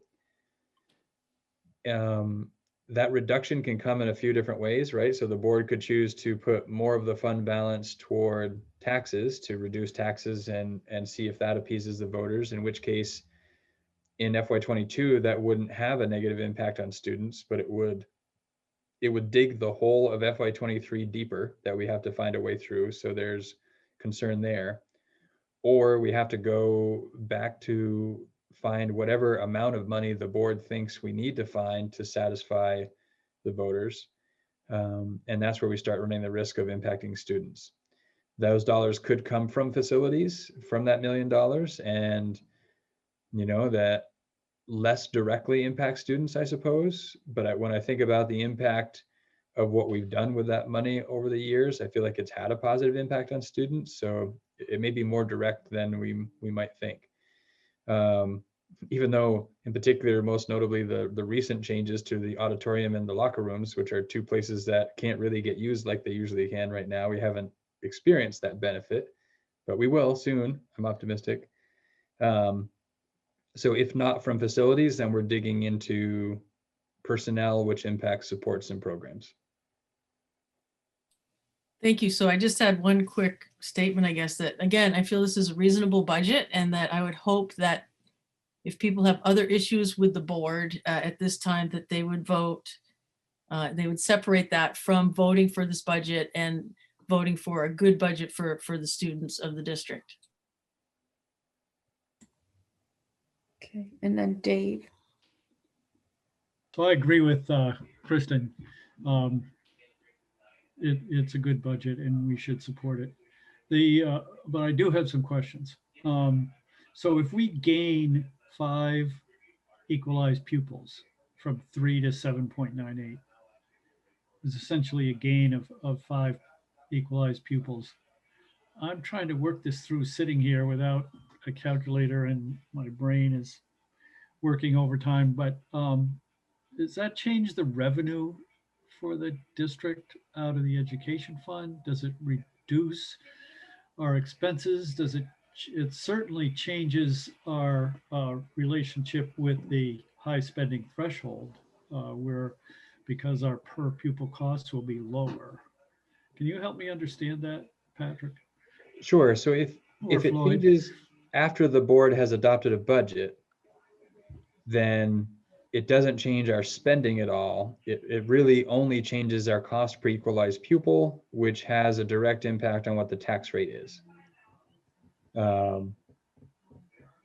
If we knew tonight that we were getting those 5 equalized pupils, we'd have $100,000 more to work with in this budget. That could be $100,000 more of the fund balance going into one of the reserve accounts and having no impact on the cost per pupil or the tax rate.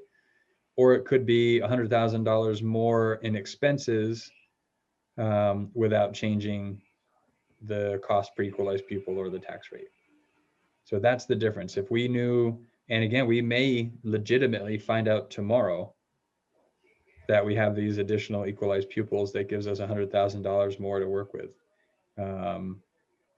Unfortunately, I think literally the window to get everything warned and posted and everything in time is this week. So we're effectively out of time to make these decisions and get everything in place for a budget vote on town meeting day. So it would change the tax rate, however, different from what you just showed us? I think it would, yeah. So everything that we show in terms of tax rates and even I think if we read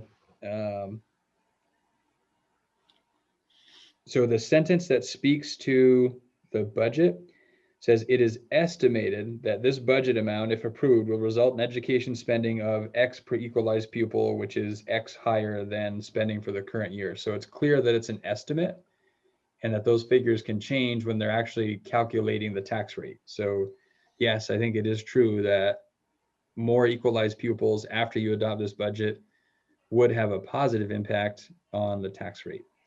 And it would be different from what people see on the ballot. And what would not be different, and this is the important piece, what effectively you as a board are voting to adopt tonight is a total dollar spending. What voters vote on at the polls is a total dollar spending, period. And that doesn't change. So that 31, whatever the figure was, that becomes static tonight once you've adopted it, assuming you do. Into next year, like that is the figure we have to work with for spending. The other figures are still at play. Thank you. And Krista, is your hand up from before, or do you have a new question? No, sorry, I'll put it down.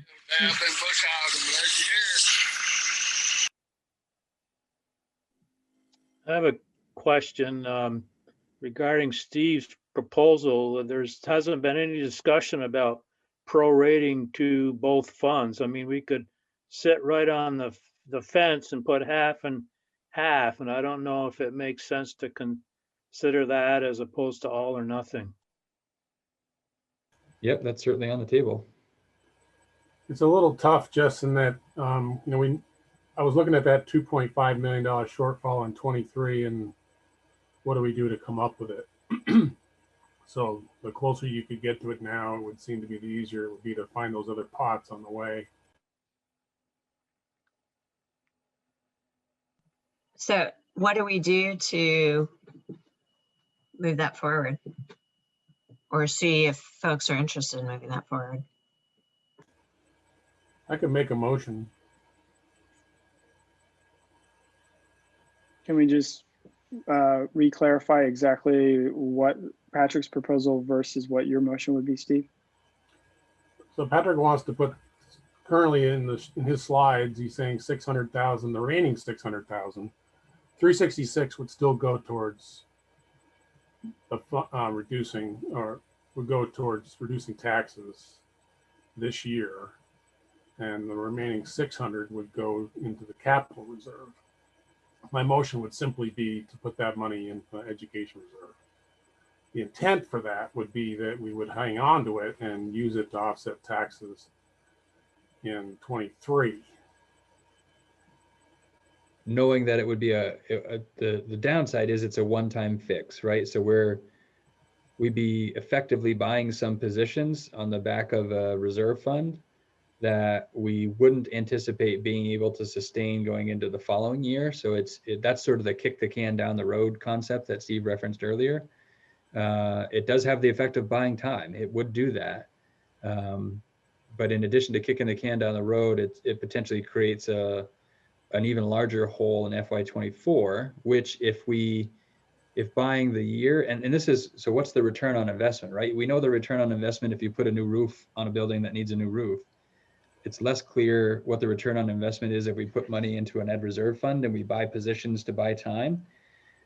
If we use that time well, and that time finds us a path that realizes the savings we need to, then that 600K in the ed reserve positions us to meet the even deeper hole we dug for ourselves in FY24.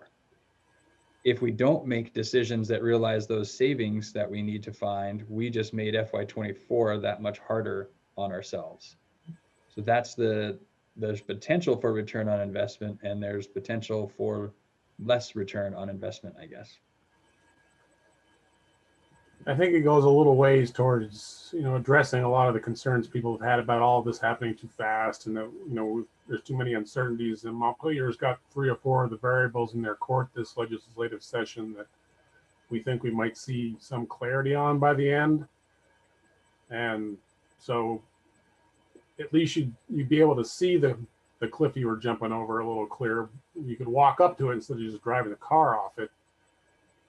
But as Patrick said, it's if we don't do good work and come up with the rest of the bucket, we're just going to have a deeper bucket to fill.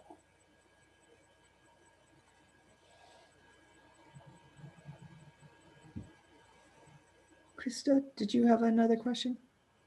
Yeah, well, more of a comment. I guess what I'm more interested in is, because I would argue that, there are some folks that want to push the decision off, but I also think some folks are wary of just kicking down the can, I think is not, or whatever that expression is. I don't think that's something everybody wants to do. But what interests me about this idea is more that what we are really looking at in terms of a proposed timeline for action. I think what I heard you say, Patrick, is that it probably is not gonna, it would be hard to make it take effect before 23. So in other words, that it kind of faces that reality that we want to take action and we're limited on how fast that action can happen. So what can we do in the shorter term while we're committed to figuring out that plan? So I prefer not to think about it as kicking the can down the road, I guess is what I'm saying. Because I think for a lot of folks, that's not that appealing. And Dave? I like the way the budget was proposed by Patrick. I could go to a 50-50 proposal if that's the motion Steve wants to make. So a 50-50 proposal would be just splitting the 600 between the two funds, or is that what you're thinking, Dave? So we would only reserve 300 for the education fund? Yeah. And that combined with the 250 that's there would give us a 550 pot. And Sarah LaPearl. Every fund we put it in, do we have to have a different vote on though? Is that what makes that tricky? The education fund, we have direct control over, so we can vote ourselves how to use it. That's not what I meant. I meant how, when the voters go to put the money into it, aren't we voting to put the money into it? Yeah, so we'd probably add another article. So there's already an article drafted to put 600,000 in the capital reserve. We would amend that to put 300,000 in the capital reserve, and then use effectively the same language that we used to create the ed reserve, with a tweak, because we don't have to create it first. We're just depositing money into it. So there would be an article that does that as well. So I do believe I'd want to probably get legal counsel to make sure, but I think it would be 2 articles as opposed to 1 that puts money in both. Thanks.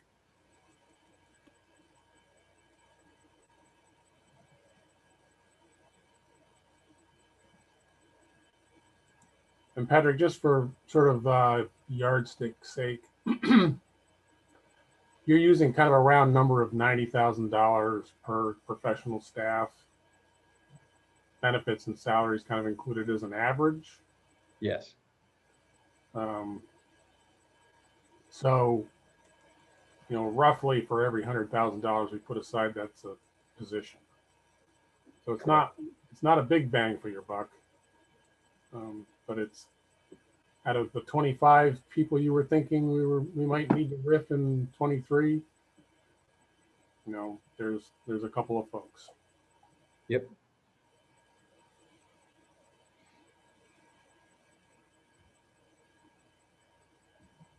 Are there any more questions around Patrick's budget presentation tonight? Just want to see if anybody who hasn't spoken has anything they need to ask.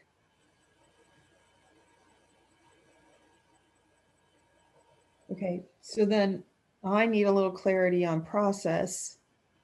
So our next item we're coming to is to approve the budget amount. So for that piece, I didn't hear anybody expressing a need to change that. So that will still be that $31 million, that piece. That would be the first piece. And then under the warning, is that where we would be specific about changing the language if we decide to for one of the reserve funds? Yes, and then there'd be something similar for the ballot, and we would just obviously make the ballot reflect the warning. Okay, all right. And Patrick, the language for the motion on the budget clearly has to reference education spending, that $31 million figure. Yes, I wouldn't say education spending, because education spending is the net of total expenses and revenue. Okay, so it's Really, adopt. we're looking at total expenses. Okay, so it's just adopt a budget and that bottom line number for 21, 22. So the first, the action needs to be to approve the Mount Abraham Unified School District to adopt a budget of that 31,753,310 for the school year 21, 22. And that's the extent of the motion for the first action. So, okay, so, all right. Just want to make sure we're all on the same page. Okay. All right, so I guess we'll continue to work through it as we go. So now we're moving on to action item under board management and governments to approve the budget for FY 22. So moved. Is that Krista? Yes. Okay. Second. Sarah. Okay, any discussion? Okay.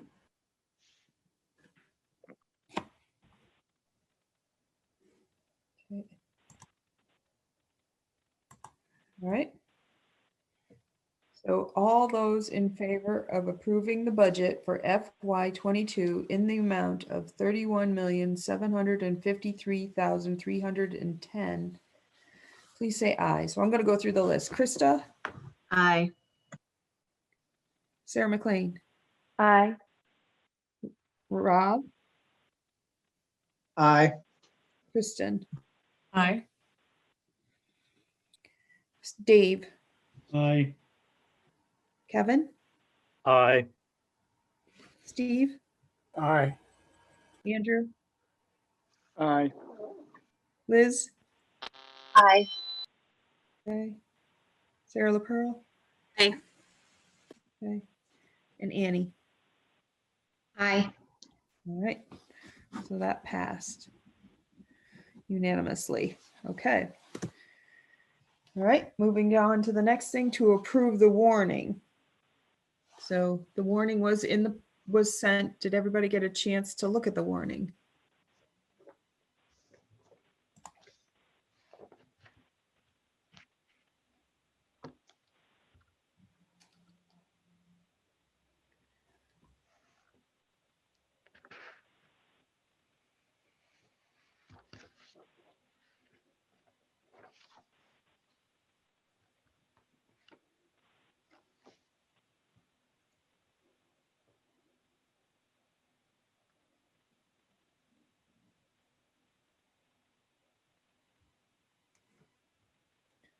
Steve, is this the place where you maybe want to make your motion? Yeah, I just wanted to wait for anybody else that had any other issues with it before I brought that up. Okay. Anyone? Andrew? I'm just trying to understand. So the capital reserve requires a vote of the taxpayer if we want to use something out of that fund. And much more narrowly define what we can use that money for. So the educational reserve allows us to do perhaps improvements, capital improvements, but also support, no. Education reserve Repairs. can't be spent on capital improvements. And Im- the gray area improvements. is how do we define capital improvement versus maintenance? You can mow the lawn, but you can't put a roof on. Right. And so I'm just trying to think about like the pros and cons of what Steve is saying versus like knowing that the particular, in particular Mount A with its significant infrastructure needs because of its age. Is there a downside to this if we put too much in the education reserve and we need the money for capital? I mean, that's the downside is not being able to afford to address an issue that we want to be able to address. Which again, if we are able to sustain the $1 million or the 1.1 million in the capital in the construction services line, in all likelihood, what we can't get done when we want to, maybe we can get done in the following year when we have those funds available again. So it's a bit of a gamble, though. My sense is a reasonable gamble. I don't think, the roof is perhaps the most pressing and concerning thing. We've got some leaky windows that we can address that are not going to be such a high dollar concern. And I think if push came to shove with what's currently in the capital reserve and what we have available to us in the general fund, we could probably put a roof on Mount Abe if that had to happen this summer. That's my sense, Floyd. I'd like to get your thoughts and make sure the board hears your thinking as well as you're living in this more on a day-to-day basis. Yeah, I don't disagree. It would be possible. Would it be preferable? No. And there's another facet to this that you and I have talked about, Patrick, and that is if it's under the capital reserve fund, if the capital construction bill goes through, then that spending is beneficial to us versus the spending threshold going forward. So there's a small nuance there that may be beneficial to us, to Steve's point of coming into 23 with capital money available and being able to address threshold issues then. But we also have the option to move fund balance around next year. And if we know for certain that that's going to be the case, we can actually do a bigger job of throwing money at the capital reserve next year. Correct.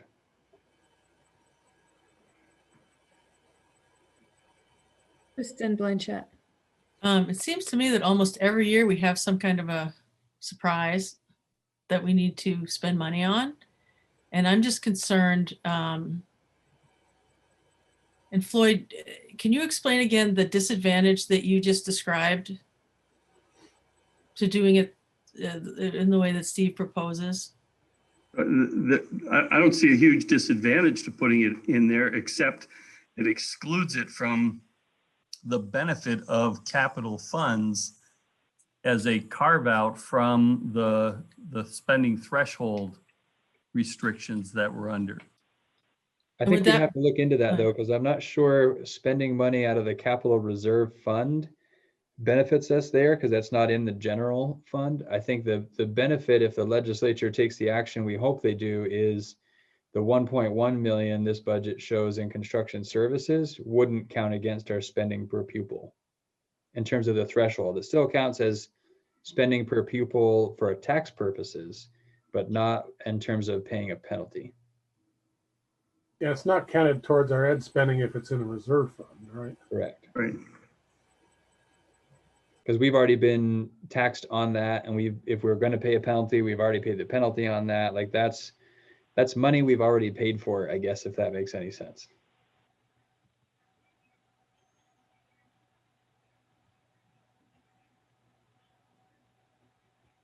So does that mean it would be harder to stay under this threshold next year, possibly?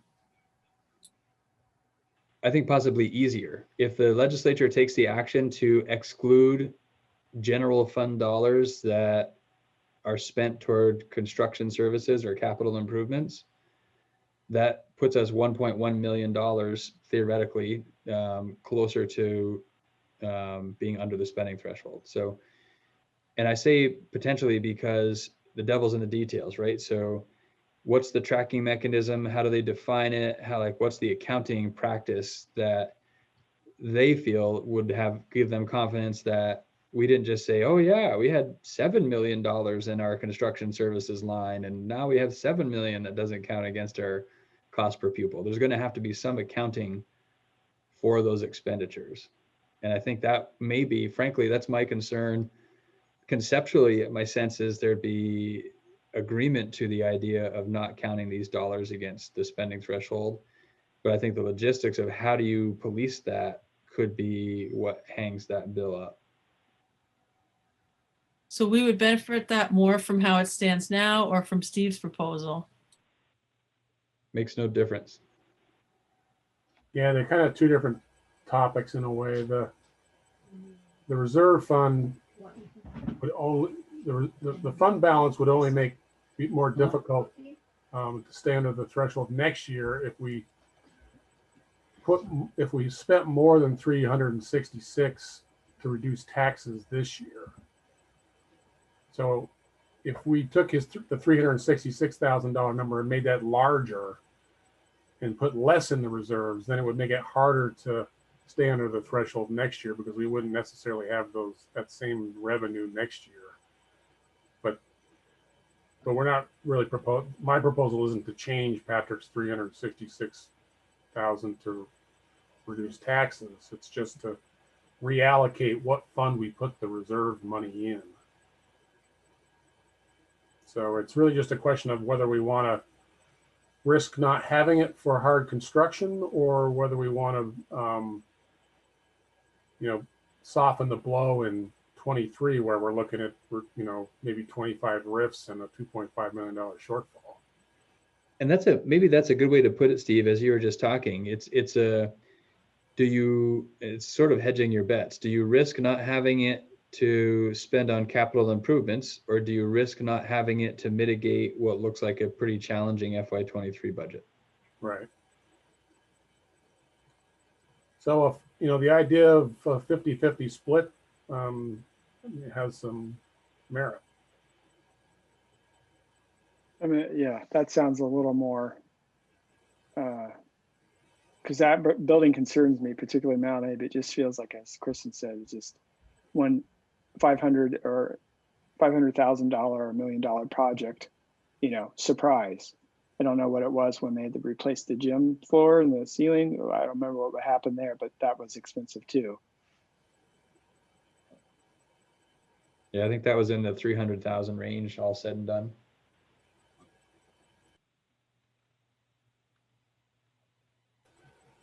So I'm going to make a motion to amend the warning to add another article, to revise the capital reserve amount to $300,000 and to create a new article that places $300,000 of the fund balance in the education reserve.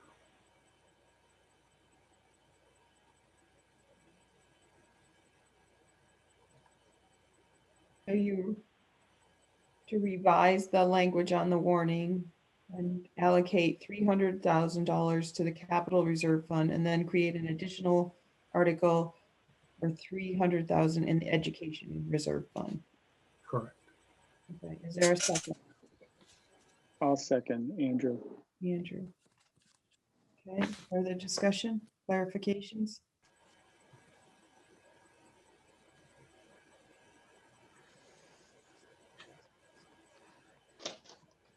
Okay. All right. So the motion is to revise the warning. Don, Kevin has a Oh, sorry. So So are we moving the warning, or are we just amending the warning? Right now, amending the warning. Okay.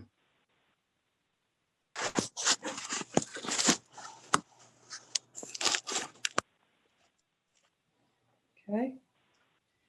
All right, so in the motion to revise the warning and to have the funds deposited in the capital, $300,000 deposited into the capital reserve fund, and then create an additional article for $300,000 of the fund balance to be added to the education reserve fund.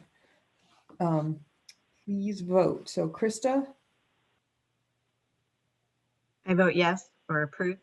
Okay. Sarah McLean? Approve. Kristen Blanchett? Yes. Okay. Rob? Yes. Dave Sharp? Yes.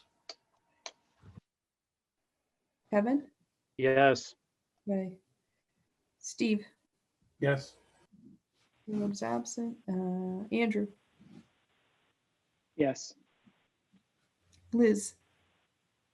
Yes. Sarah? Yes. And Annie? Yes. Okay, so that passed. Okay. All right, and then now we can take up the approving the warning with the changes. So moved. Steve?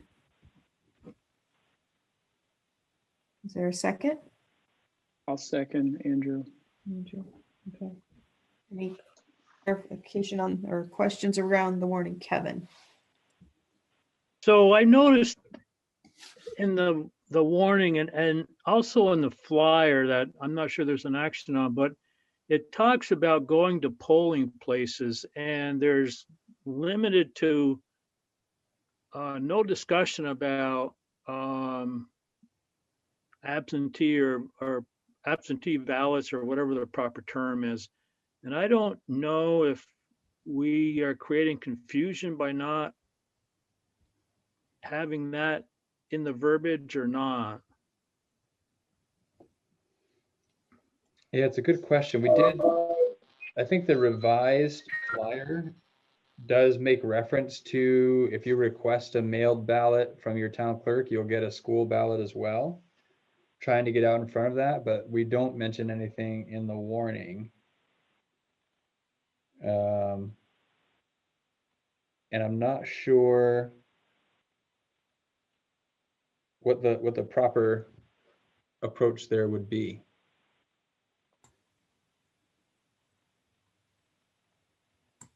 I don't see any harm necessarily in a similar statement on the warning that says you can request a mailed ballot. I think the expectation is if you don't request a mailed ballot that you're showing up in person and you'll follow the distancing and group size limitations. And that's, it's immaterial to me, but that's the concern, is if people all of a sudden think that the only way they can vote on the school budget is to show up in person as opposed to have it incorporated into the town's procedures for advanced ballot requests. Rob? Yeah, Kevin, thanks for bringing this up. That I was going to point that out too. I think it'd be great if, I mean, I don't know what the day is that I need to request a mail ballot by for town meeting day. And if as a school district, if we could get ahead of that and just put it on the warning and say, you know, if you want a mail ballot, you're going to have to request it. Obviously, you request it from different people depending on what town you're in, I'd assume. But I'd assume the date would be the same across the board. Question?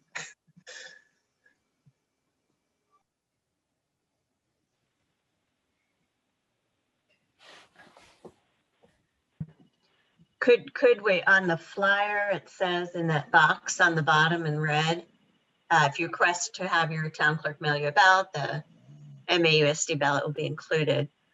Could we edit that to make it more clear that, or maybe even in that section above that, you may vote either at these regular polling places or by mail.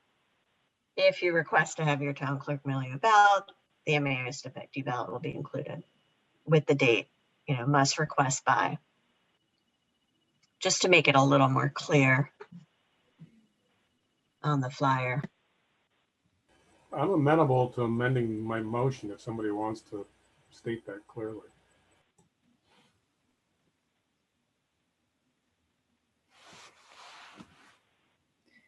And I actually have another question as well. So all along through all the COVID stuff, we've been saying like no visitors to the school. So how do we handle with them in the Robinson Elementary School?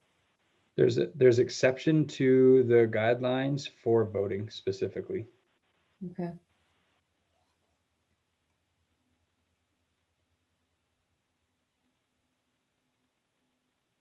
Now, in the past, Patrick, we've had a very set sort of template for these that we could add or remove stuff. I remember in past years wanting to add stuff in it, having to have board council look at it because there were just some things we couldn't do because of some other rules already in place. Yeah, that's my question about what latitude we have with the warning. Right. For sure, there's some statutory requirements around language that goes on a ballot for an article. But there may be some latitude for language on a warning that's outside of an article. So I think that I think Krista made a point about clarifying the language on the flyer. And then if we have the latitude, we could borrow that language and put it into the warning someplace. That may be the approach so that we know at least it's going to be out there in the flyer. And if we're allowed, it can be on the warning. And Krista, if you could send me that language or if it gets embedded in a motion here so we can capture it. I think you're onto something, but I wasn't able to quite capture it. That would be helpful. Yeah, let me just, so in the flyer that was sent out it looks like it's the bottom of the second page. It talks about where to vote. Mm-hmm. So I guess my motion would be to include on the flyer or to include language about voting by mail in addition, by mail or at your regular polling place, period, if you request to vote by mail, make a request to your town clerk by such and such a date. And I guess we just need to know what that date is. And we're assuming it's the same date for all 5 towns. Yeah. Maybe hoping. I don't know if we're assuming. Hoping. Somewhere between Hoping. Is that enough clarity to rework the? Well, I think we want to keep the amendment sort of generic and let you guys work it out. So yeah, exactly. Amend the motion to include instructions on how voters might to point out that voters can vote by mail as the superintendent finds appropriate with discussions with council.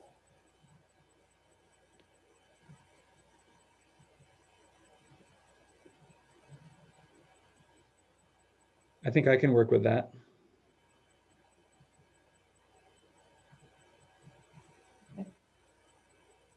So the motion now has been sort of friendly amended to include language around voting by mail or at a polling place after clarification from board council.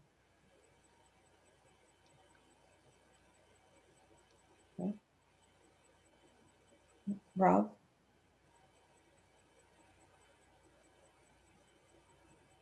So we have a little more latitude with the flyer. Am I correct in saying that, or we don't? Yes. 100% latitude with the flyer. Yeah. Okay. Yeah, we can do Okay, what we great. want. Yeah. Just so we can help people as best as possible so they understand how they can vote safely. Okay. We need a second. That's the gist of what I'm taking away is let's let people know you can vote by mail. And if you want to do that, here's how you do it. And here's by when. Otherwise, the expectation is that you're choosing to show up to a poll and follow the guidelines.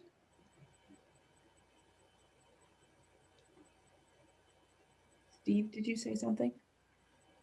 Yeah, I just need a second on the amendment. I'll second. Sarah. Okay.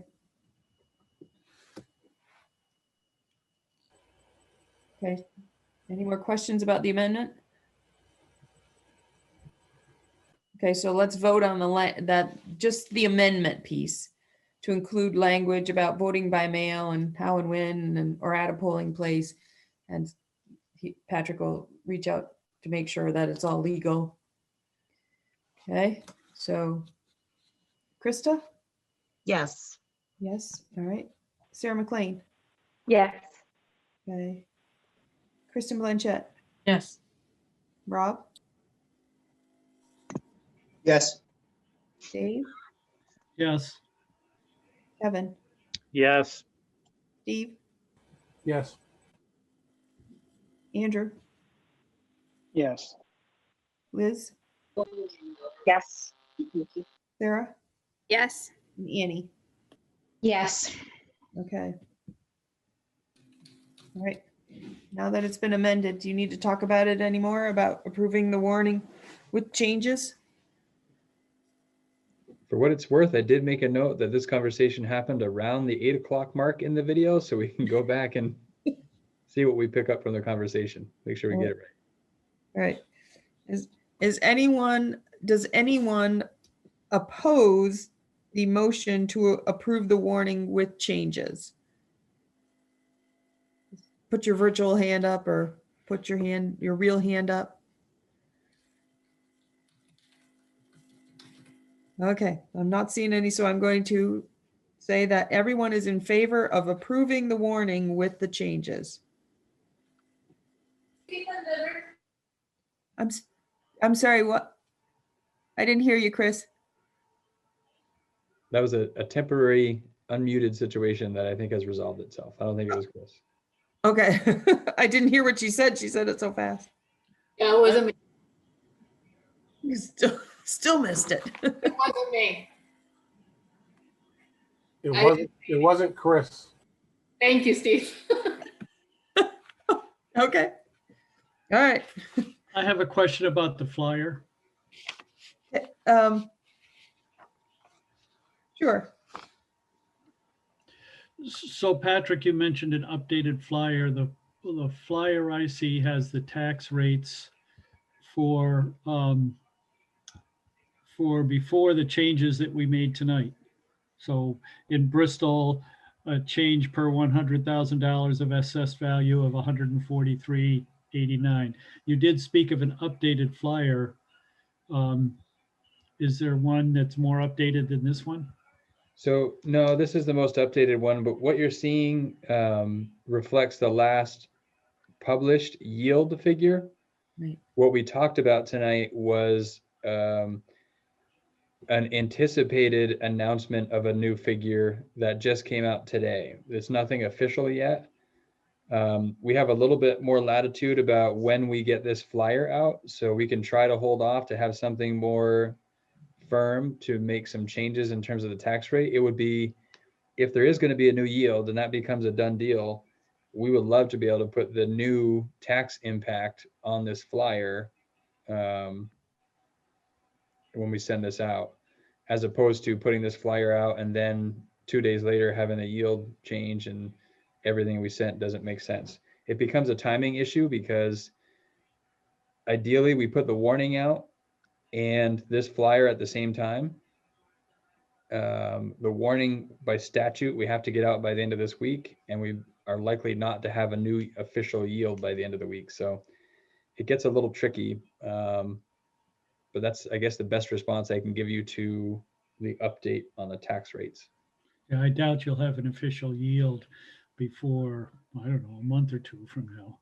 And some of it may be, as we talk with our colleagues in other regions to see what's the common practice around the state. Are people running with this anticipated new yield since they're all projections anyway? Or are people going with the last thing they saw in writing from the tax commissioner's letter?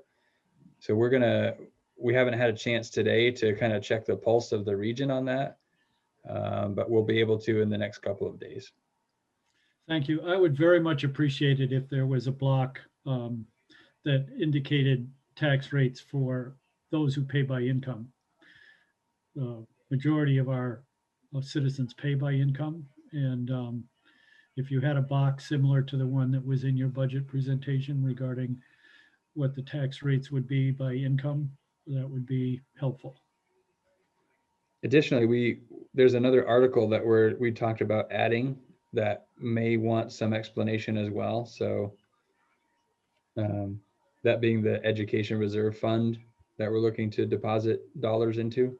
So we have some squeezing to do of some of these boxes to get all of this in, but we'll work with it.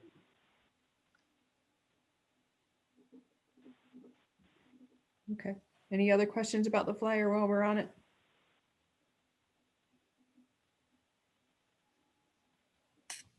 Okay. So our next item is to approve the ballot. And since we made changes to the warnings, it would be to approve the ballot to match the warning.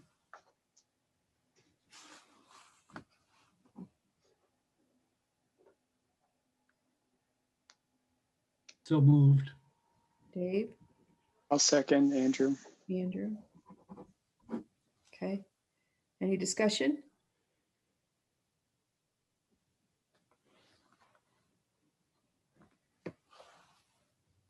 Okay.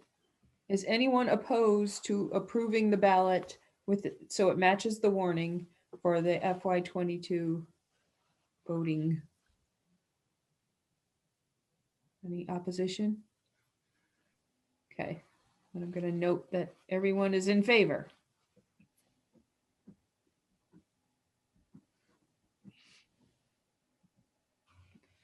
And the motion carries. Okay. Next item is to set tuition rates, and that also was sent under separate cover.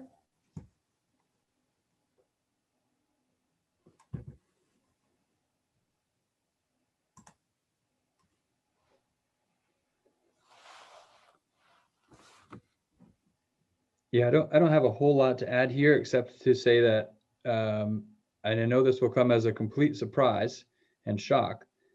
There's somewhat of a complicated, cumbersome process around setting tuition rates.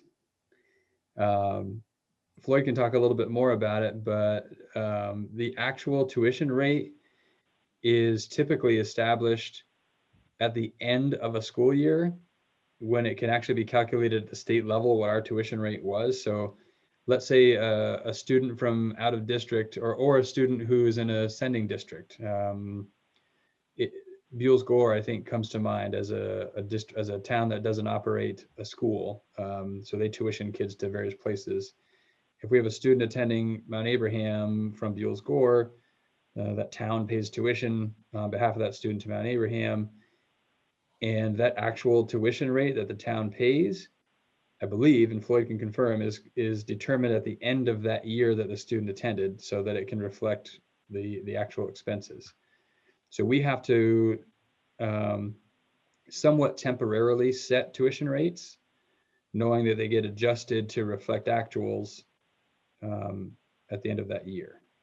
And so part of what we're doing here, so we had to submit, according to a deadline from the state, we had to submit the document that was shared with you earlier today to be in compliance.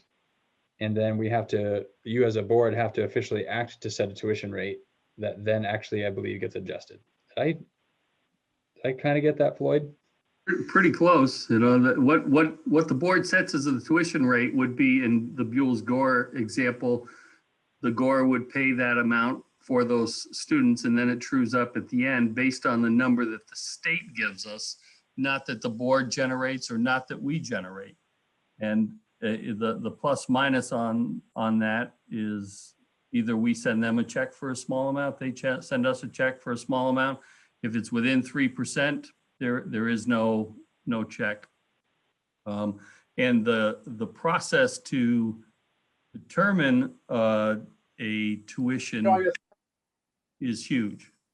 It's hours of work for multiple levels of staff. And it's not going to be right at the end of the year anyway, and there's going to be an adjustment. So whether it's an adjustment of $300 or $387 to burn 30 or 20 hours of staff time, there's no return on that.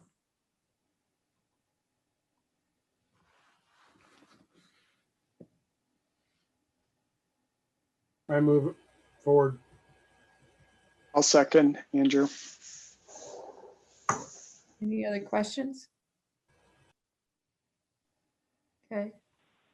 I'm going to ask the negative. So is anyone opposed to the motion to set the tuition rates for FY22 based on the document we received? Is there anybody opposed to that? Okay.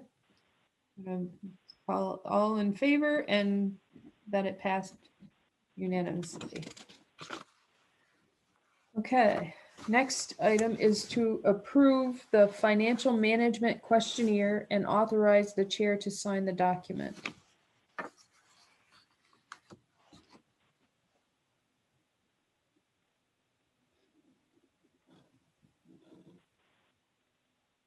Don, I have a question.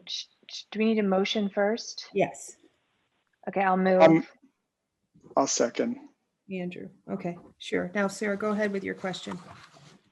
So one of the questions was if the school board members attend financial trainings, and we don't, and I think that we should.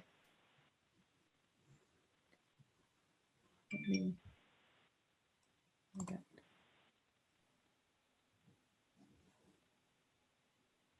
Okay. And We have in the past had some opportunities. I can remember Emily Simmons, I think, has come from when she was, I think she's still with the AOE, but she came and spoke to our board about budget building, and we've had some of that a bit at the retreat, but I don't think we have in this most recent year. And I think also every meeting is financial training to some extent. And Steve has his hand up.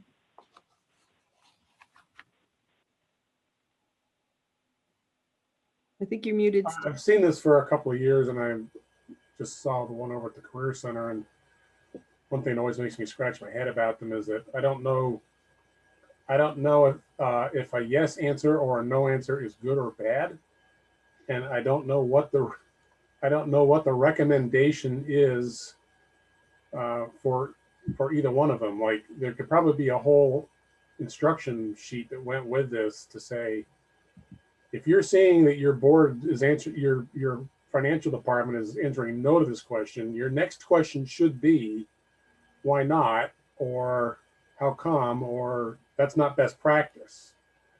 So it seems like it's a tool that the state is looking for. Maybe it has to go back to the state and they know the answer to all these things, but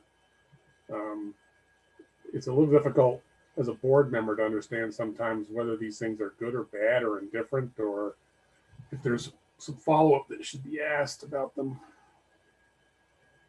And a way I think about it, and Floyd, let me know if this is how you see it too. So we have this financial management questionnaire, which we complete internally, and it's sort of an internal check.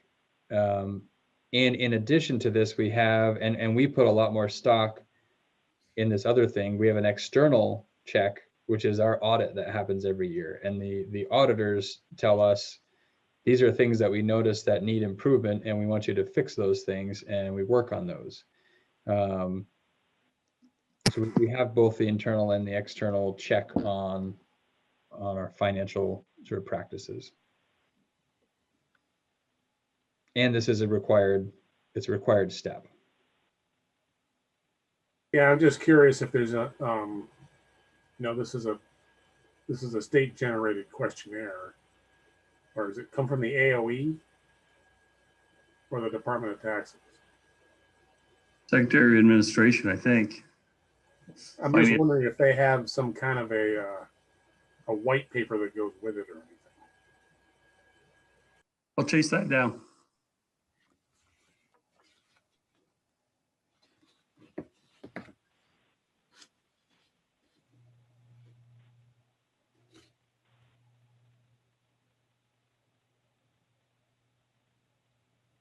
So I had just wondered a clarification on what Sarah said about the financial training piece. Or I guess it's to everybody, has anyone taken any of the VSBA webinars or classes that they offer around budget building and any of that? Has anyone done that? Oh, Liz has. Okay. That's another way to get some financial. VSBA offers course offerings where you can join a webinar or, something around a specific topic. I know Dave has sent stuff out occasionally. I think there was a webinar that you sent out, and so that's one way to get some training outside of. And years ago, that was where most of the training happened, was out in an outside at a VSBA meeting. So just to put that on people's radar, but we can definitely add that probably into the board retreat agenda, a piece of it. But Is there are, I'm sorry, is everybody getting the notices from the VSBA except Andrea? yeah, Annie's. Annie, I mean, huh? I receive Okay. them. Kevin's saying yes. Liz saying yes. Rob saying yes. Sarah. Yep. Kristen. Okay. Yep. It looks like Annie's the only one who's not receiving them.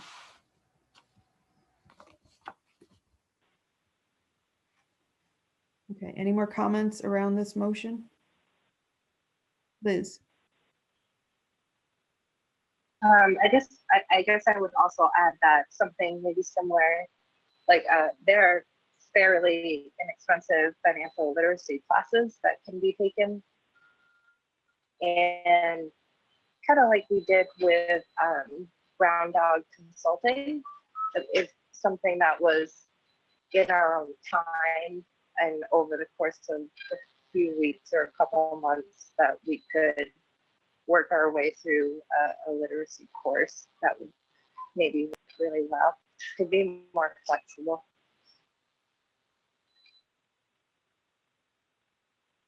And then Rob, you had your hand up.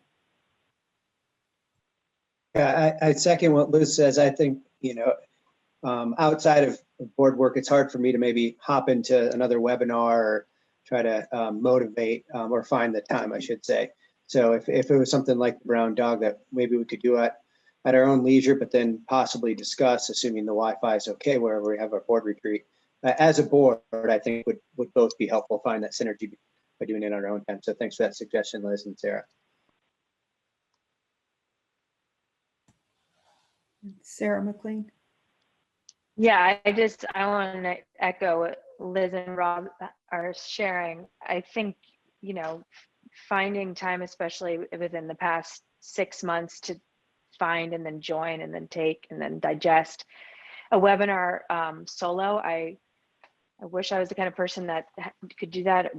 Unfortunately not. And I think that it'd be really valuable to process the budgetary process with the board and the superintendent. And so folding that into the retreat or a meeting, I'm not sure, but doing it collaboratively. Andrew.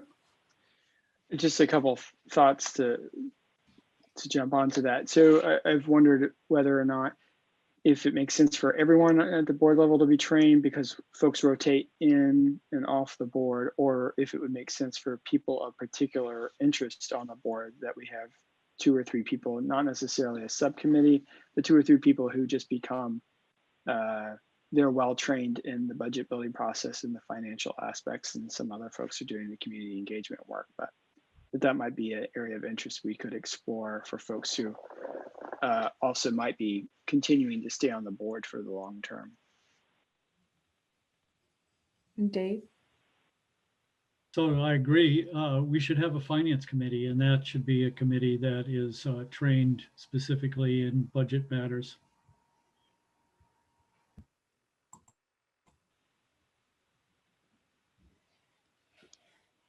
Okay.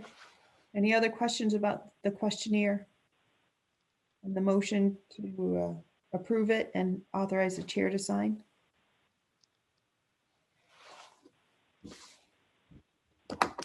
Okay.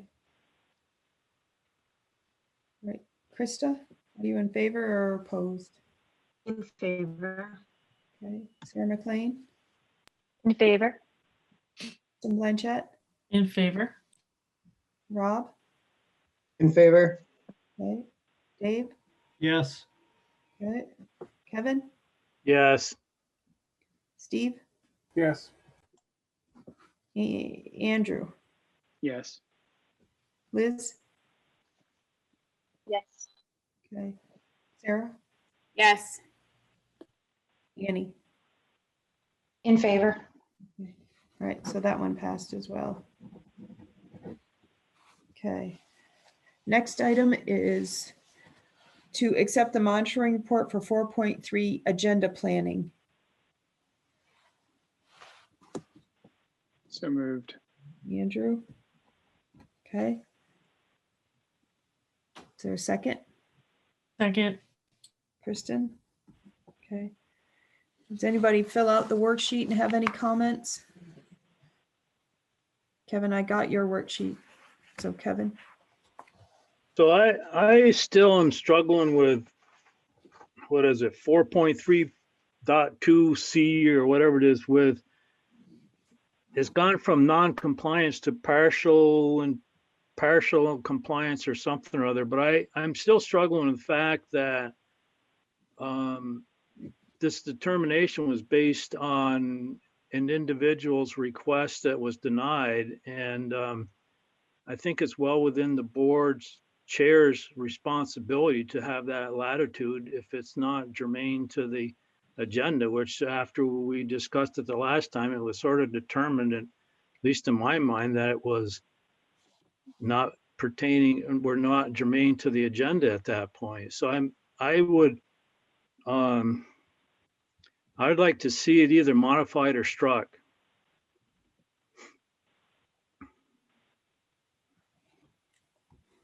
Sarah.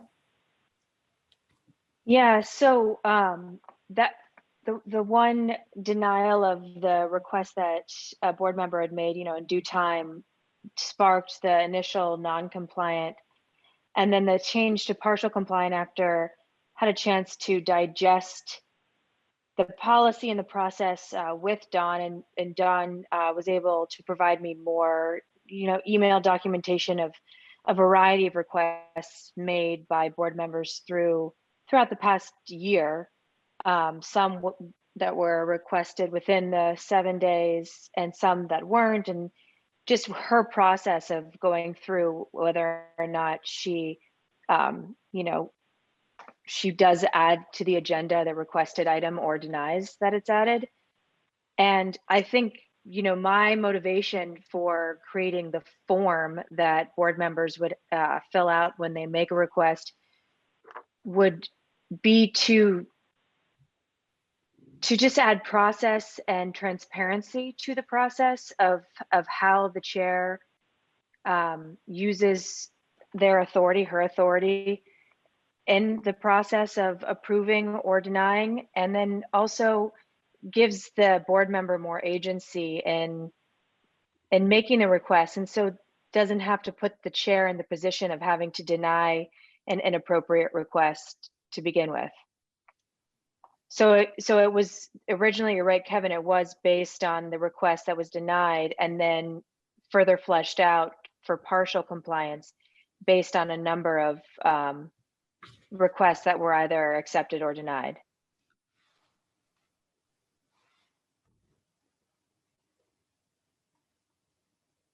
Any more other feedback or comments on the monitoring report?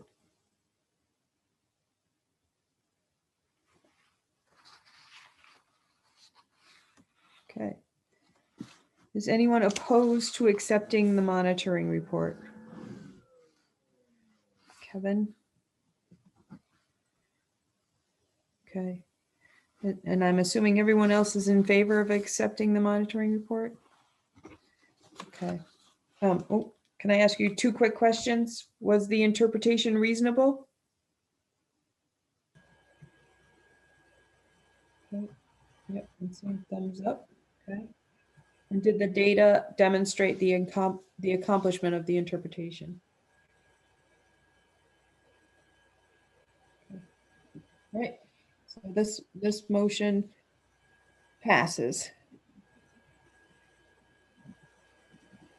Okay. All right.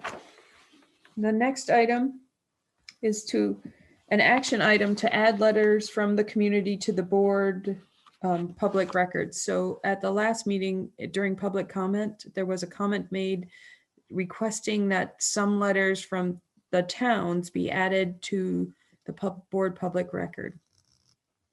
So, Dawn, I'm sorry. Yep. One of the issues with the non-compliance that we just voted to approve, or the partial non-compliance, is that there's a suggestion of a route to come into compliance. Right, that was the form, I believe Sarah was recommending, the use of the form to come into compliance. Right. So does that mean by approving the report that we're adopting the form? Well, what we'll have to go through the process of adding it, so we'll have to. My brain is stuck. So we'll have to. I know, that happened to me too. I'm like, okay, well. Yeah. So we'll have to go through a process like we did with the language change where we present, I can't even think of what the word is. We present it sort of for just to put it out there, and then I don't know why I'm having a brain block, but I can take a stab at it, Don. I think the process is anytime someone reports, as someone who has reported noncompliance, that's why I can speak to this from experience.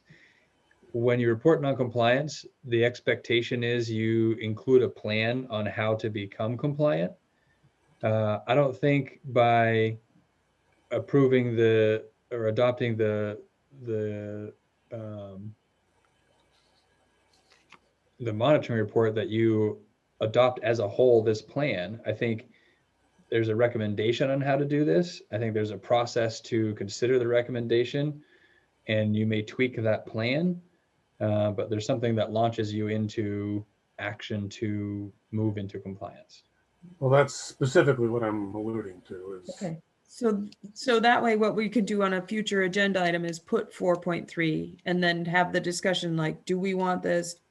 This is the sort of recommendation at the plan to move forward, and we can do it that way.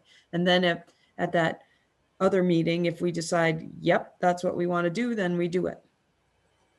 That's fine. I just wanted to clarify that. Yep.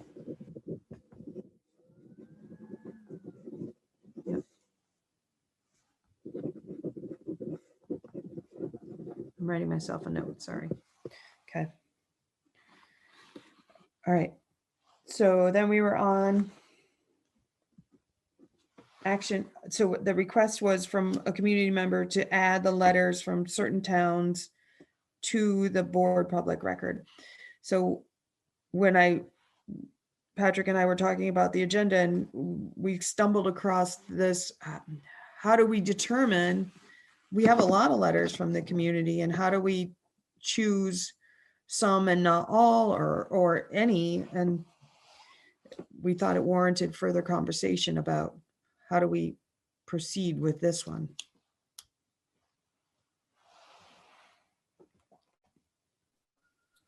About how many are there, Dawn? Let me see if I can figure it out. Well, we get all sorts of feedback at all sorts of events,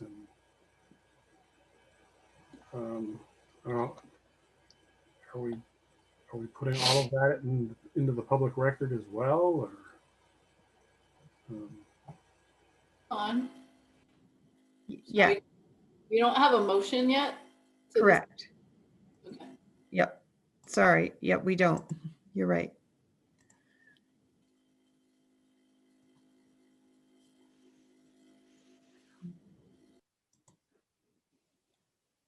So can we have a motion just to stick to our process? I'll move. So moved. Okay, Sarah and Andrew. Okay, now we can discuss. So Steve's comment was, what do we do about all the other feedback we received that is not added into public public record. Steve, again. And, you know, and any other correspondence we happen to receive. Maybe not even specific to this issue. Right. Yeah, I was just wondering what constitutes public record? Like how is that held? And So if somebody came and like last board meeting, somebody read something at public comment, and then that became, because it happened at the meeting, it was captured there on the video. So then they sent us a hard copy, and then that was sent to be attached to the minutes and kind of lives within the minutes or there. But many of the things we have received through email and that way, and, you know, not read at a board meeting. Well, on the other hand, I would say that the parties did specifically request at the meeting as part of public comment to incorporate the letter, which saved us all from them having to read it again. Right. So I think they could have taken that step, and that would have been the same as the person who did read their letter. So in my mind, since they made the step of actually requesting it as public comment, that it probably should be incorporated. Okay, Sarah LaPearl. Yeah, I'm just curious what the purpose is. Like, what is the need for this? Because it is only certain people that are talking, and I'm just confused about the purpose of this format and where it lives. Same question as before. So the purpose of the I need a little clarity of the purpose of having to keep it on, or to put letters into public record. Like, where I don't know where it lives. Is there like a drive that everybody can then just go and open all the letters to? Like, a lot of them are already on Front Porch Forum, or I'm confused. Well, those parties didn't request that they be made part of the public record. This party did at the meeting. And I would assume the letter would simply be attached to the meeting minutes. Right, and that's what happened with that one particular piece. So are we talking about those letters, or are we talking about every letter that a school board member has ever gotten is now going to go into some drive as a public record?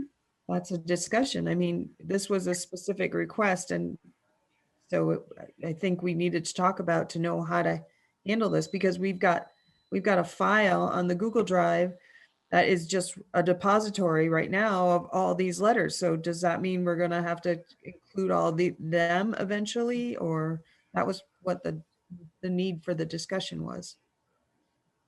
Okay, there's a lot of hands up. So Rob, and then Dave, and I'll keep going. Can you just directly reference the letter again? I'm 3 meetings in a week. I don't remember which letter it was. It was Nancy Cornell mentioned the letter that the Starksboro zoning, or Starksboro, the town of Starksboro, it was either the town or the zoning. No, it was a letter from the community that. Oh, the community with a city. All the communities signed on to a similar letter. Nancy's showing 2 fingers, so I think it was probably the Starksboro town letter and the one with all the signatures. She's nodding. Yeah, I'm just trying to, thank you. Just a reminder, because we have had some letters. I mean, we've had a letter from the, Starksboro Select Board. We've had a letter from a legal opinion from, a lawyer representing the town of Lincoln. We've had a letter from Robinson Elementary staff. We've had a letter from Lincoln Communities, staff. I guess I don't know the process. I'm like Sarah, I don't know the process, what it's been in the past. And I guess if those people were to have read those statements at a board meeting, would that be then public record? Yes.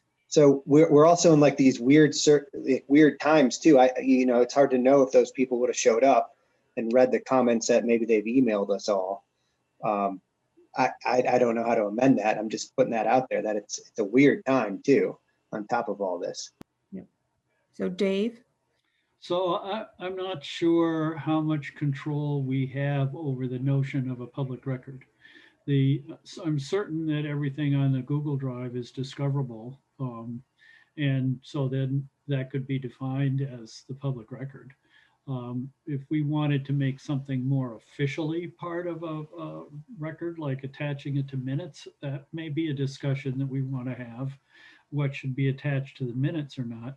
All of our individual emails regarding this subject is discoverable by attorneys should there be, court issues or reasons to discover what those communications were. So it's a bit of a caution to all of us as board members. Be careful what you write in these emails because it all can become public at some point. Certainly, I would suggest that the Google Drive is public. And like I said, if we wanted to make some vehicle sort of more public by attaching it to minutes, maybe that's the conversation we want to be having right now. So Sarah McLean, and then I'll go to Kevin and get the next few board members.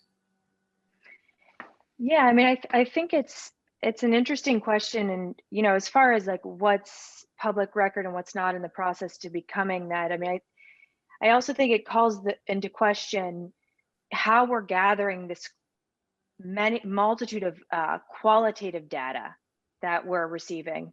So we have all these, financial projections, and then we have the many, many letters, some written from individuals, some written from municipalities, from our towns, from small organizations, from schools. We have, these many paper surveys in which I've been told that there are many, many that have comments written in the margins. That is also qualitative data that we need to gather and be able to digest and see and consider as we, weigh our options moving forwards. So yeah, I'm unsure what's public and what's not. Maybe once we receive emails going forward, we reply, or Dawn, you reply. I don't know if this is just too much of a burden. Would you like this to be included in the public record? I don't know if that's a reasonable process. But yeah, I think that these correspondence need to be accessible to board members and the community somehow, maybe without identifying information. I'm not sure. Kevin?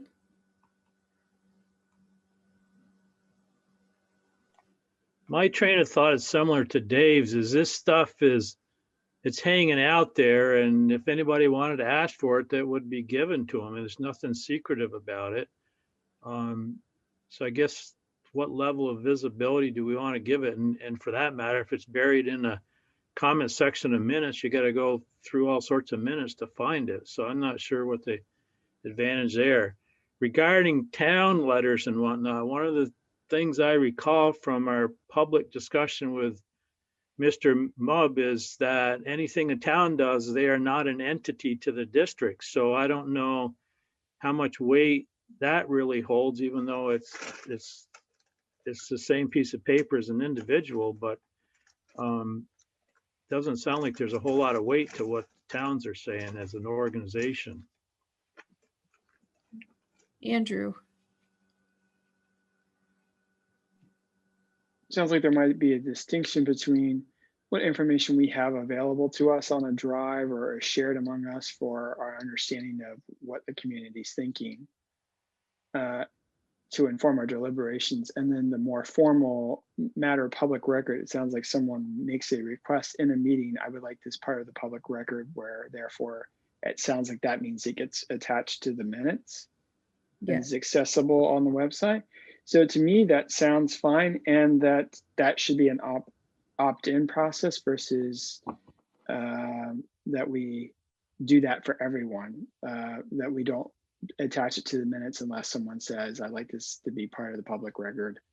And then we put that together just from sounds like from an administrative point of view and workflow issue. Okay, Kristen, Majette. So I just wanted people to know that the chair and co-chair, Krista and Dawn, are sending any emails that they get to us so we can read them too. I don't know if we should just send them somewhere to be distributed to everyone, if we each individually get one. You know, I'm also getting phone calls, talking to people on the phone, discussing things with people at the dump. I mean, we can't put everything in public record. I mean, I prefer to call people back than email because I communicate better that way. My brain works that way better. And there's no way I can put that in the public record. So, I mean, I think there's a limitation to it. And most of the discussions are just to clarify processes and facts, and, you know, people thinking something can happen, like we could today vote to merge with Virgins when really that's like a 18 or 24 month process. So most of it's just clarification of and listening to people. So again, I appreciate that Dawn and Krista are sending us emails that they get. And I guess the question out of that is, should we be sending those emails to someone who can then distribute to everyone, like every email that we get? I think there's also transparency in that, but there's only so many hours in the day. We've got 2 meetings a month coming up. Some of us are on committees. So again, I mean, I'm trying to read everything. I haven't gotten through all of it yet. I certainly will before August when we make that decision. I can on my vacation read them or something, you know, the ones I haven't gotten to. But anyway, that there's also, you know, Dawn can't spend her whole day being the hub of that probably, but over 7 months, maybe we could read everyone's emails. I don't know. Steve.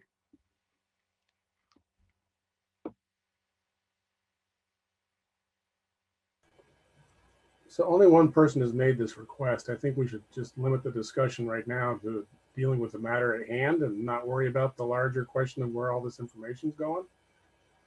So I'd like to move we honor this request, and if somebody else wants to add in the future items to the public record, they can come to our meeting and make that request specifically. So we kind of have the action to add the letters from the community member to the board public record. So we don't really need a second motion on that. I think that as long as we understand that the intent is to honor the request for this particular. Yeah, I agree. So I move. Okay, yep, and I'll second. Yep. Is anyone opposed to this?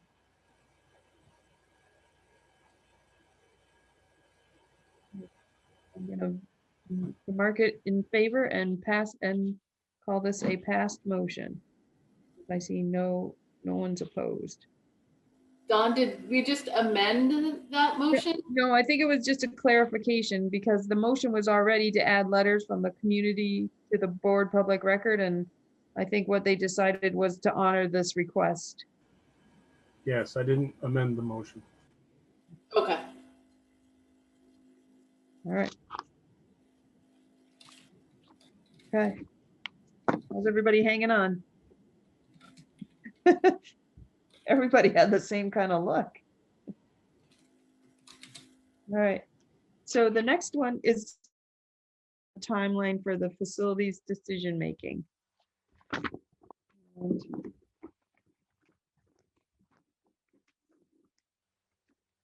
So we want to make a motion and then we can get into a little bit of some clarification or discussion. I'll move it. Thank you, Andrew. Rob second. Okay. All right. So I'm wondering, because everyone got that timeline to look at, and I'm wondering if maybe, given that it's a lot to process and everything, maybe if tonight we take the time to think about that first meeting and what we want to accomplish at the first meeting, and then and what information we need to do that work at that meeting, and then leave like 15 or 20 minutes at the end of that meeting to plan for the next meeting and plan what we'll need and kind of go at it. I'm wondering if that approach might make this a little easier to work through if we start right now to think about that first meeting. What do we want to discuss? And you have like all those options that we put forth. I mean, if we saw something as a group that we think we should talk about first, then maybe that should be our first meeting that we plan. Sarah McLean. Yeah, so in the document sent, it says, the February meeting is to talk about values. Is that right? Well, that was an idea. Right. And then just like in response to your comment of just focusing on that meeting, then I look, but I can't help but look to March, and it says March meeting is dealing with community proposals. So I don't know what proposals those are. And March is coming up close. As far as values go, I think it's a good conversation to have. Would that be fleshing out more of the survey results and looking at all of the correspondence we've received, or how would we have that discussion, I guess? So, I mean, I think we get to dictate that or figure it out. But I think back to those very first 8 values that the community identified through all that work through the community engagement piece. And I think about that sort of being the yardstick that we use to measure things against, like, because really the value piece is like the basis for what we're entrusted to hold for our communities. So I kind of, in my mind, think like that's what we should be measuring things against. We should be looking at those values and looking at proposals and saying, do we see the value, that value, is it there in that proposal? I know Krista and I had talked about this earlier today, and Krista? Well, I'm just going back and forth, and I'm still not clear what makes the most sense to talk about first. Is it these big, values questions, or is it looking at Patrick's proposal and looking at if there are other proposals we haven't considered, and allowing those to guide the way we look at the values? And because I think one of the reasons I'm conflicted is that I think one of our struggles is the subjectivity of the values, and depending on where you sit and what your what your concerns are. And I think we're conflicted on this board about those. And I think that conflict is reflected in our community. We have a district goal, but we're made up of representatives of 5 really, uniquely different towns. And so I feel like, on the one hand, we need to really talk through that piece of things. Are we a board for a district, or are we a board made up of 5 towns, or can we be both of those things? But on the other hand, it's sort of hard to go, I'm not sure how we go through that exercise without knowing what's most viable. We've heard Patrick share with us what he thinks the most viable option is. We have, maybe there are other folks in the community who are working on alternatives to that. Evaluating those alternatives might help us get more clear on those values.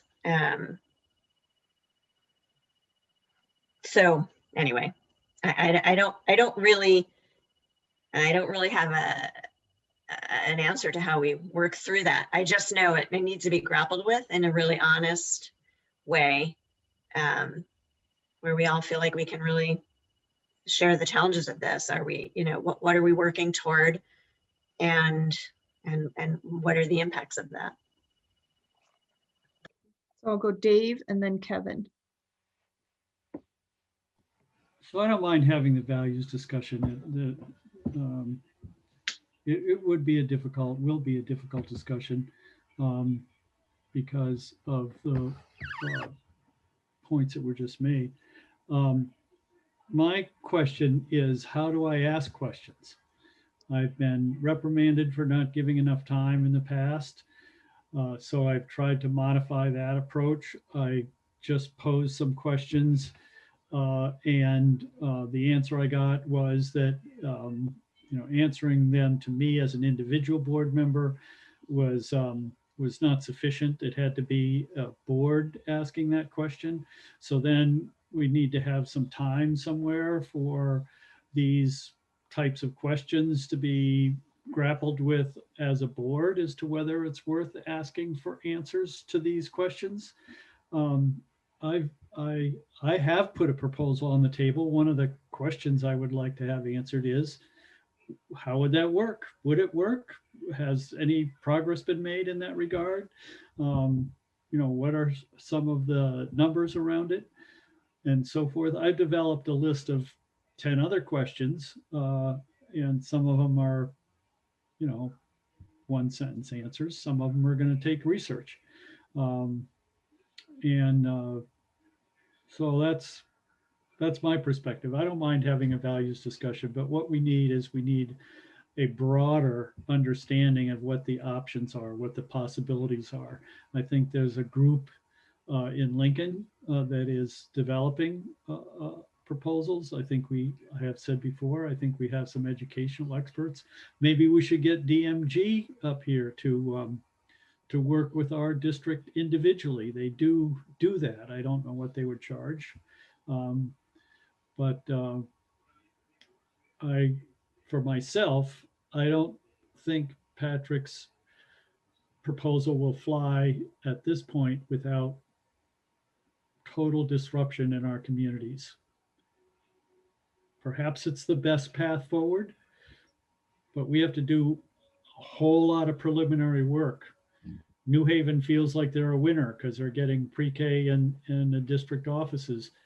Starksboro and Lincoln feel like losers because they don't know what this innovation thing is all about. So we need to do a lot of work around what our options are, what the values are of those options, and what recommendations from some educational professionals might be. And then I'll go Kevin, Rob, Andrew. Actually, I think Andrew has had his hand up before me. Oh, okay. All right, Andrew, Kevin, Rob. Andrew? So I'm kind of feeling the same way Krista is I feel like just a general discussion about values is a bottomless pit that could go on forever. And I know that if I support, say my value is equity and outcomes for students, I have a certain idea about Patrick's plan. And I know that someone else who also values equity and outcomes might have a very different idea about his plan. So I think the values discussion in the absence of a specific plan could go just round and round. I would really like, since we, the board, asked Patrick for a plan and Patrick put forth a plan, that we really give that time to focus on his plan, the pros, the cons, how that sits with the values, how that sits with the survey data. I think we really need to give that some space first. So that once we fully understand how his plan would work, then we have some sophistication and nuance to compare that to any other plan that surfaces thereafter. Kevin? Well, I'm just reminded that last time we talked about a timeline, there was a matrix to guide the discussion. and for the various options. And it certainly makes sense to start the conversation with Patrick's proposal. I've said it before, I consider it the baseline, and somebody's got to come up with something better that hits all the marks to get my attention. But we really need to pass that through the same matrix or set of questions or considerations that are on that guideline, and look at it a little objectively as opposed to a lot of the emotion that's flushing around. And then go on, we've heard Lincoln's proposing something. Yeah, let's hear about it. And maybe there's a few other derivatives out there. And then maybe through that discussion, we can also start talking about our responsibilities as a board, and then finish that conversation up with a conclusion as to what and where we think we're going. So I'm in alignment with the timeline as it's been proposed. That, I mean, there's nuances and wordsmithing to go along with it, in my mind, but I think the framework's there, and take things and understand. We talk about experts and getting consultants in at, $10,000, $20,000 a whack or whatever, but we've got experts in our administration that have put forth a proposal, and I don't think we've given it the light of day yet. So I think that's the first order of business. Rob?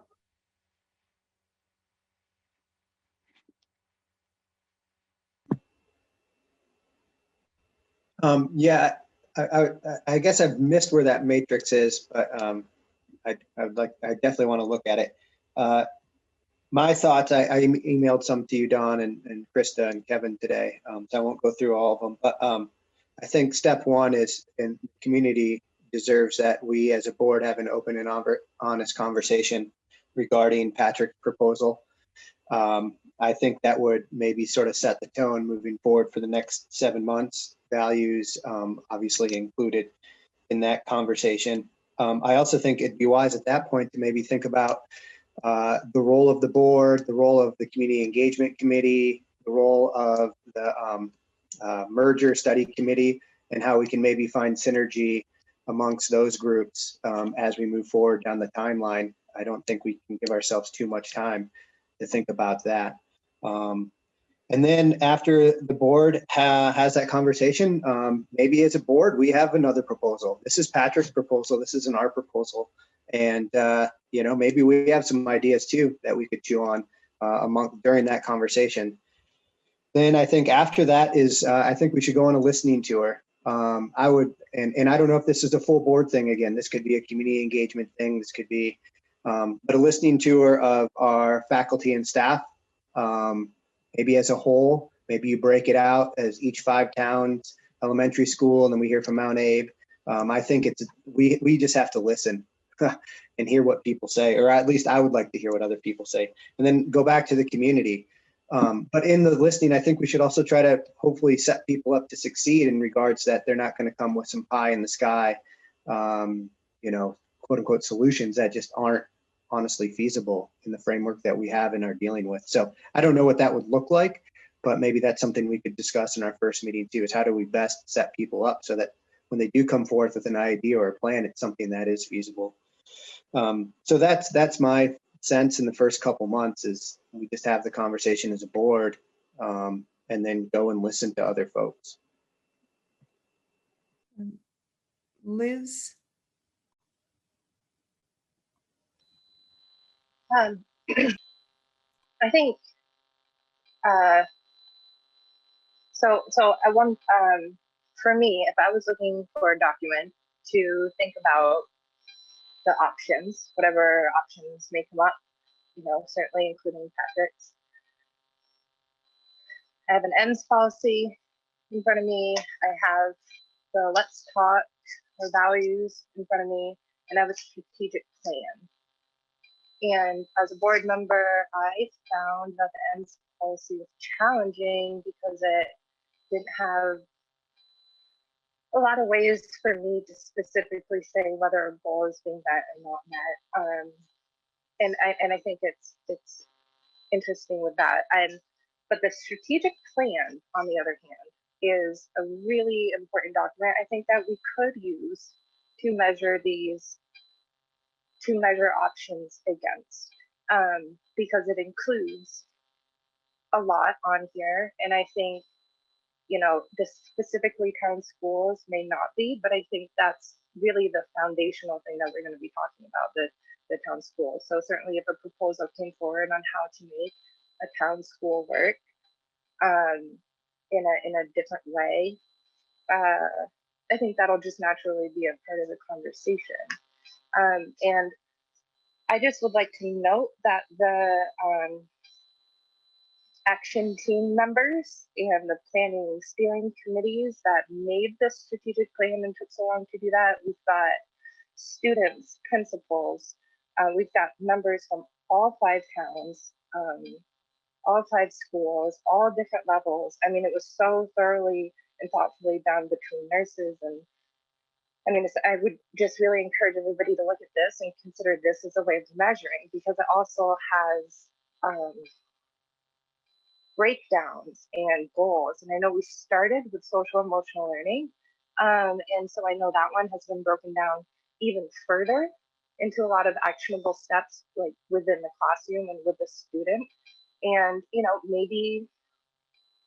maybe as a community, we start to address some breaking down or gathering some information that we could use for the community goal. And I just noticed that it's measurable, and it just has everything. It has belonging, it has academic excellence, it has physical, it's such a great document that I just feel like we should utilize it now while we have the conversations, knowing that town schools is an inherent part of every discussion at this point.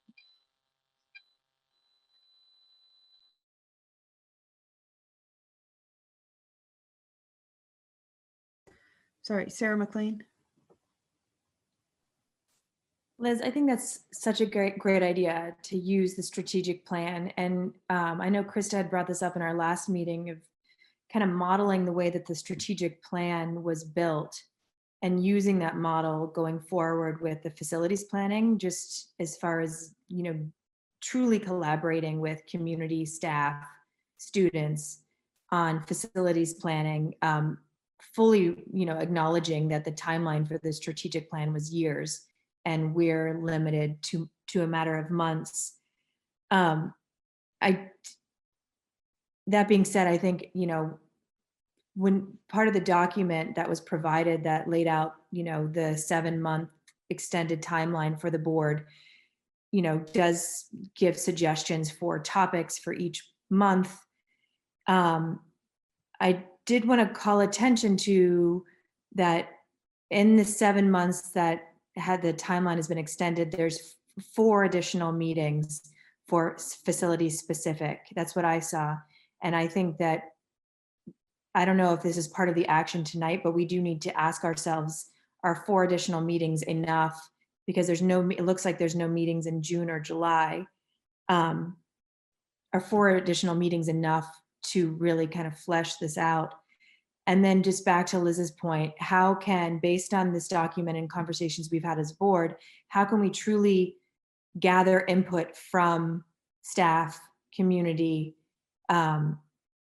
in a meaningful way in digesting Patrick's recommendation and then being open to thinking through alternative, or, as Rob had said, just using that as a platform, and then we can come up with alternatives that may or may not work.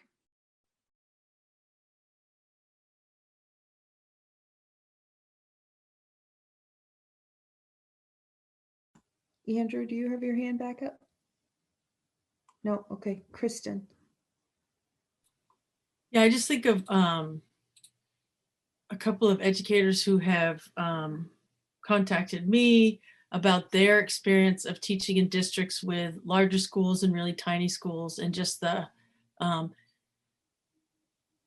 disparities that they see in kids coming in academically. So also, could we have some information from universities and people that are experts on all this stuff? Like maybe at UVM or anywhere, I mean, just papers that have been written or current best practices and things like that, because while I'm not an educator, I've worked in schools for 20 years. And so I see stuff, I have my own opinions, and I know that over that time, you know, best practices have changed in many ways in different categories in the schools. And so what now are best practices for school size, et cetera, et cetera. So can we get some actual scholarly information also? And how would we do that? I don't know, but I mean, it's out there. We could probably Google a lot of it, but is there an expert that we could consult with and have answer our questions or present information? So that's just a question that I have. Liz? So there was a Picus and Odin report that I'm very slowly working my way through, but it did exactly that for the state of Vermont, and it recommended, it touched on best practice extraordinarily thoroughly. So maybe somebody that's really familiar with that document could come see us. Liz, I missed the beginning. What document did you mention? It's the Picus and Odin did a report for Vermont specifically. Okay. They worked across the country, but they did one for us. Yes. And about their best practice recommendations.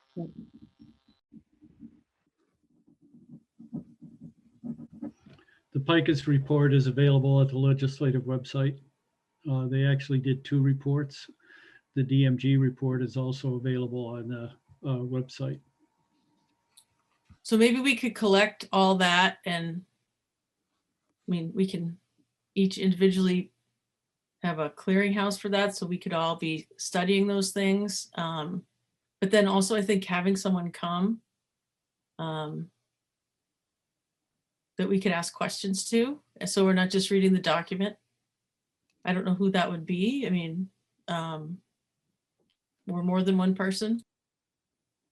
Like I said, there's been people who have in the community who are educators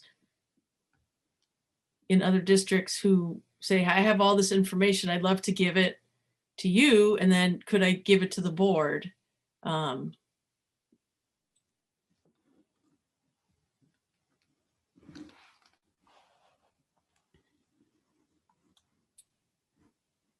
to clarify, those are educators that live in the district and want to participate and help with giving information for decisions. Steve?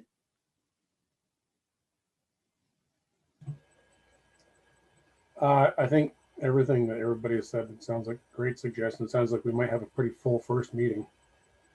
And to add to that, I think there's a handful of options that were considered as part of the original study that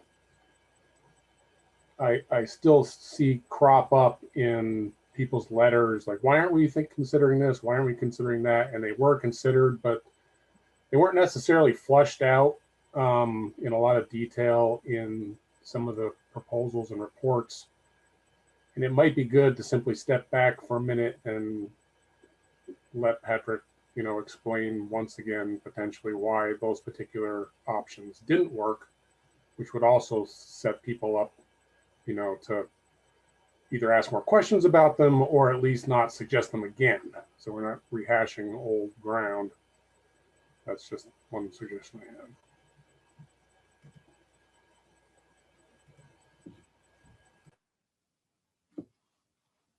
Liz, is your hand back up or is it still up from before? Okay.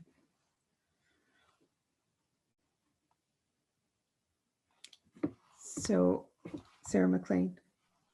Yeah, and to Dave's earlier point, how do we go about requesting additional information? Because, you know, I'm sure we're all receiving emails where community members want to see more information, whether it be a side-by-side analysis of how the peer pupil numbers were calculated for each individual elementary school, so that we can understand how those numbers were arrived at. Or yeah, I mean, there's a lot more information that we need, or fleshing out more of what an innovation site would look like. Because if in fact, Patrick's recommendation is the best road forward, then let's understand it, let's digest it. And then if in fact it is the best way, then we can communicate that. But until we are confident, which I think is part of the reasoning for extending the timeline, and without the enough information, I'm not sure how we can feel confident to communicate that out to our community. And I know that in the past, it seems like the process for requesting more information, it has to be a majority vote by the board. And is that how we're going to continue moving forward? Is that classically or traditionally how board members have had access to information from administration? I can speak to sort of the practice we're trying to put in place. Questions that are kind of clarifying or are pretty straightforward that we can answer pretty expeditiously, we're trying to be really responsive to. Some questions, those simple questions require, and I can appreciate not knowing this when the questions are asked, but require literally days to pull together the information. And if I have a request from one board member on one set of questions, that's days worth of work. A different set of questions from a different board member, again, individuals asking if that's another days. Like we're talking about days and days and days and thousands of dollars of people's time in pursuing these interests or curiosities of individual board members. That's where I'm trying to be respectful of the capacity we have as an organization to track all this down.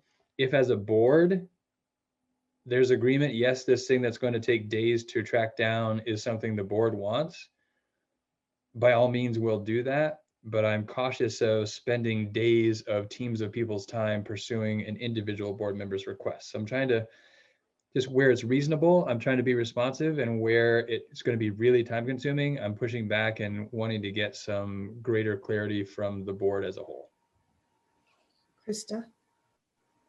I was wondering if we are starting with Patrick's proposal, for example. I know we asked, I don't know if it was specifically related to Patrick's proposal, but we asked lots of information, and Patrick presented, most of that back to us at our most recent meeting.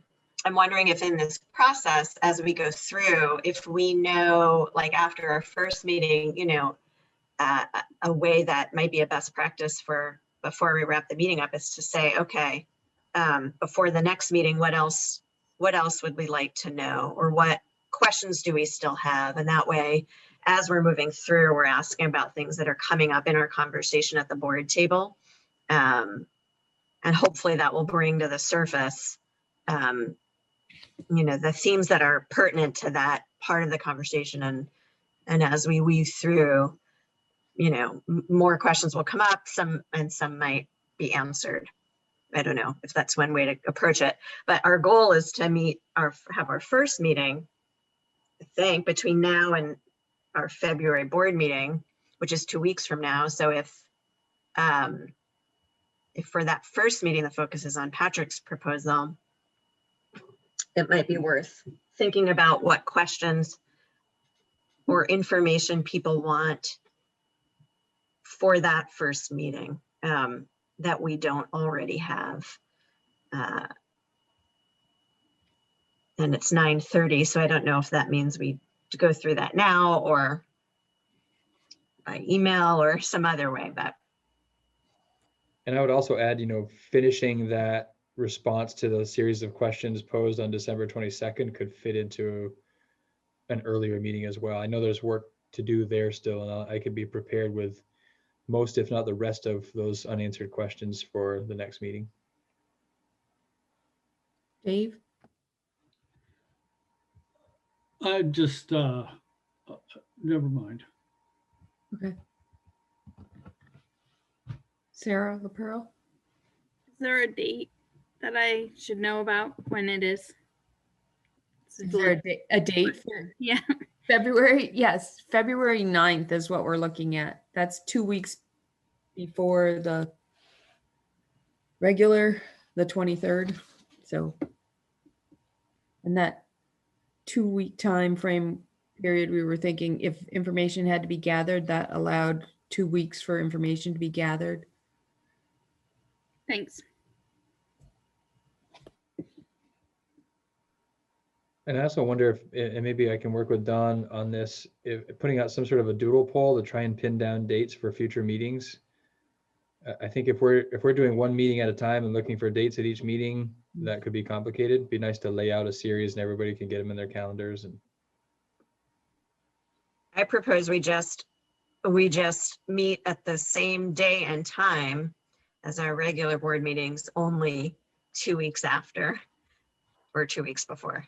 And maybe that's the poll, is just, does that work for you or not? But different days and times and days of the week and stuff, I think might get kind of complicated.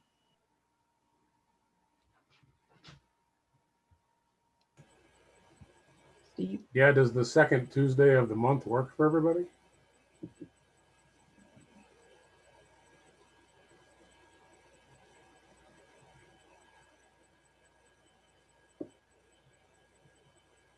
I think so. It does, we could just set it.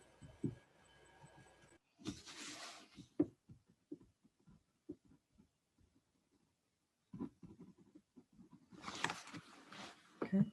It seems like there's some agreement around that, so. Saw flashes of thumbs going up. Krista? I just had 2 questions to help move this forward. One is, do we know what information we need for this meeting? And 2, who should build this agenda for this meeting, this first meeting? So for the first question, I'm wondering, do people want to spend time reviewing the survey? So we have that information already, but we can dedicate time to looking at that. And then we have Patrick's proposal.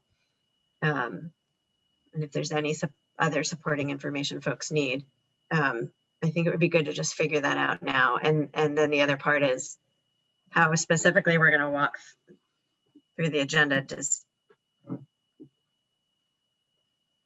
Is that something Dawn would develop, Dawn and Patrick?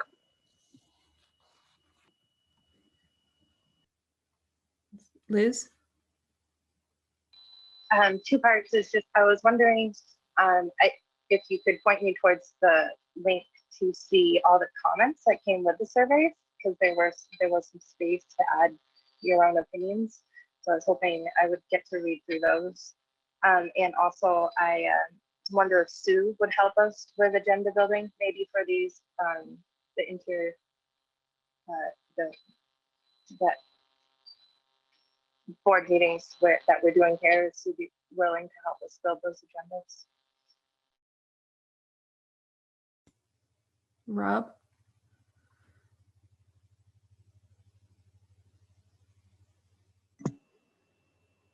Liz, I mean, not Krista, I hope I'm not stealing your thunder with the next agenda item or 2 down, but so Krista and I are working through the comments from the surveys as well, not as we speak, but in trying to pull out any identifiable comments, trying to, and there's over 800 of them. So it's taking us much longer than I think we originally anticipated last week, to be just completely honest. So once those comments are a good once over, twice over, that those will be out there for all. And then, yeah, I do have a couple of questions I'd love to have at that next meeting, but I have them written out. So I don't know if it's best if I were to send them to you, Don, and then you can distribute them to the rest of the board and they can see if they'd want to hop on. You all know me, I tend to ramble and not make much sense. So I don't think I should just go off the cuff and try to ask them. Okay, so let's get through comments and then sort of see where we are. Kristen and then Andrew. There we go. Yeah, so I would be willing to collect the papers and reports that Liz and Dave were talking about, if they could send them to me, and then we could put them on the community engagement page, and I can work on trying to make everything in the same place. But at least if those were on there, we could read them. And then maybe from reading them, maybe people are cited in there that we could possibly consult with. But I think it would be good to have those all in the same place so we could find them. And if you guys wouldn't mind, Dave and Liz, sending those to me, I can make sure those get on there. And then in a couple of weeks, I'll have some time to sift through the website and try to put like everything in the same place. If I can work with Jennifer on that. Because I think those would be worth reading and looking at. Does that make sense? I can get those to you. Thank you. And I'll put them up this weekend just on that page somewhere, or I'll get it to Jen and then try to clean it up in 2 weeks. Andrew. To answer Krista's questions, so that's what I'd like to do in the next meeting, is to have a discussion about Patrick's plan in the context of the survey that we got, and how much the survey tells us, how much it doesn't tell us, what assumptions it makes, what other questions we need to have answered, how will we go about it, things like that. Probably getting much bigger than that. That in itself, those two items, I'm sure, could be a 4-hour meeting easily. And your second question, agenda. So I guess normally that would maybe be between you, Krista, and Dawn, and then Patrick, because it involves his proposal. So that's sort of normally how it would go, right? Normally it's Patrick and I, yes. Yeah, but knowing that, so I guess then just adding Krista or Rob because of your level of engagement with the survey. Yeah.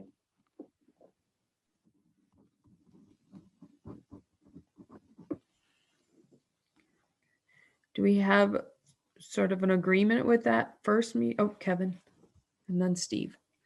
I don't have a problem working through the survey and bouncing it against Patrick's proposal. But I also want to include the matrix, the values matrix, or whatever you want to call it, as a tool to do that as well. And if we can't do that in one meeting, I think it's important enough that we create the time to do that. Okay. Steve. Kevin, I think the matrix you're referring to is the one you guys worked with in the facilities committee. No, it's one that Don came up with that is talks about collecting information based on the core values that were identified through public engagement. And then there's a series of questions after associated with that. She presented at last meeting when we talked about this series of meetings. So it didn't get included. You can find it in the previous meetings links, or maybe it should be sent out again. No, I think I remember running across it. I just forgot. I thought you were talking about something else. But it's a good roadmap, and hopefully it'll get some thinking about those values realigned with the proposals, and as we go through that, not only that one, but some other ones as they show up. Yeah. Patrick, I had a suggestion. Are you able to share the spreadsheet where you had the board questions and the answers?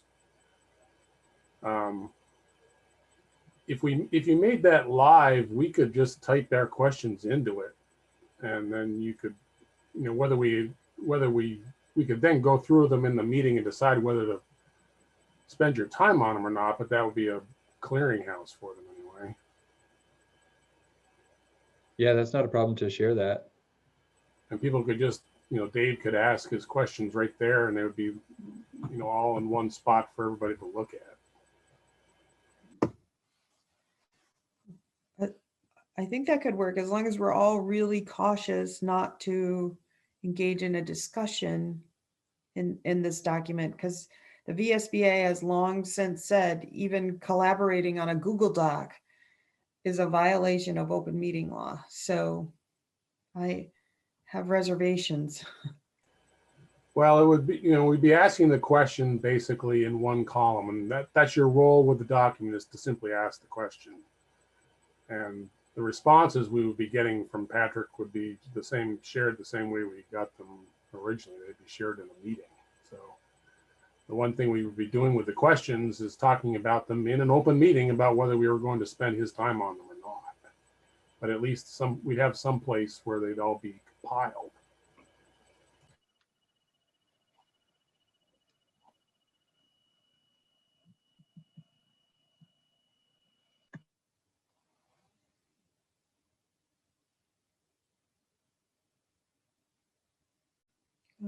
Krista? You're lit up. Yeah, I was just thinking that we have a pretty good start for an agenda. So I think in what we've talked about, I'm not sure we need Sue's help for this first meeting, but we may down the road. Yeah. And I think, under that timeline piece, we said work on the February meeting to work through Patrick's proposal with the district-wide values, equity, cost lens. So that covers some of the things people have said. And then instead of the values, we would be the survey discussion at the beginning of it. And then we'll build subsequent meeting agendas at a meeting together.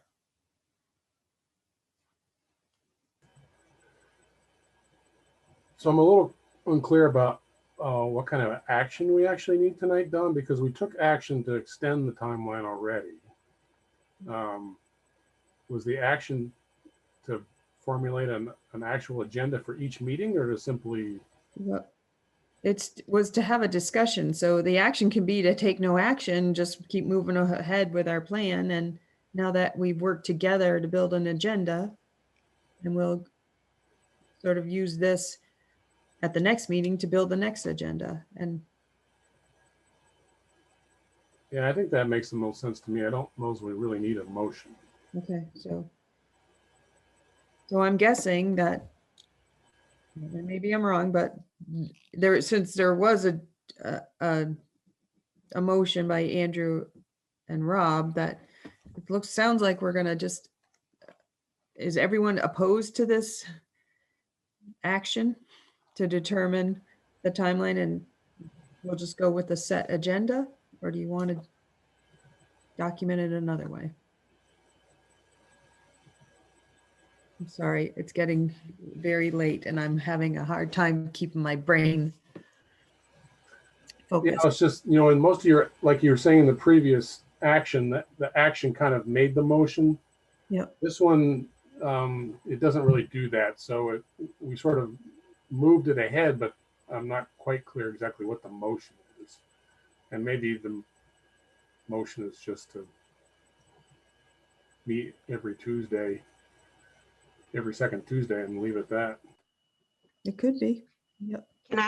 Can I suggest something? Yeah. I moved to meet every second Tuesday. Well, there's already, and follow. Am I breaking up? yeah, you are, but there's also already that initial motion to determine the timeline. So maybe you're just making a motion to amend it. Yeah, sure. Well, I want to find a way to say that we will follow this timeline and general guideline for an agenda with the flexibility built in on both the time and the topic.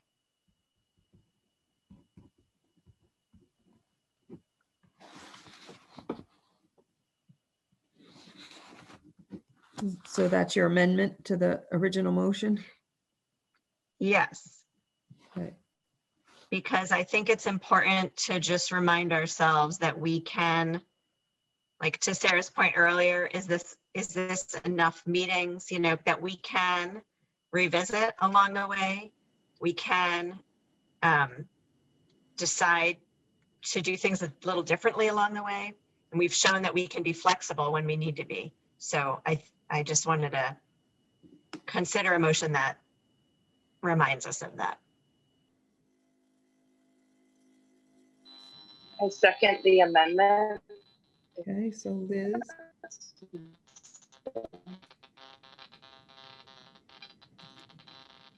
Okay.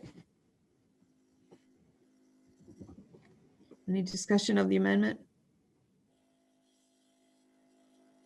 Okay, so the amendment is to follow the guideline and outline, be flexible with our time and topic, and the second Tuesday of the month will be our meeting day around this.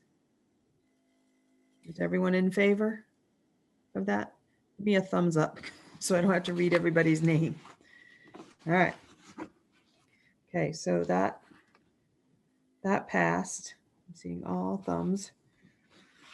All right, so now back to the whole motion with the amendment to determine the timeline, to commit to the second Tuesday of the month, to follow the guidelines and outline and be flexible with time and topic. Are you in favor of that? 1, 2, 3, 4, 5, 6, 7, 8, 9. Okay, I can't see.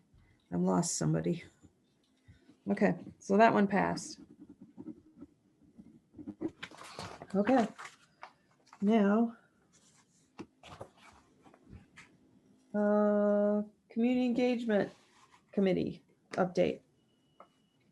Okay, this is pretty quick, but Patrick, can I just, maybe I can already do it. Hang on. Yeah, I'm going to just share my screen only because there are a couple links in here, and this update will be posted in the minutes, and these links will then be shared out with the community. But for anyone who's on and wants to look at them now, I wanted to be able to show them. And this, oh, I think you need to give me the power to do that, Patrick. I think Nancy Cornell is the host now. Did I hit the wrong box? Let's try this again. I think you might have. Nancy, can you make Krista host? Oh, right. You have to do that.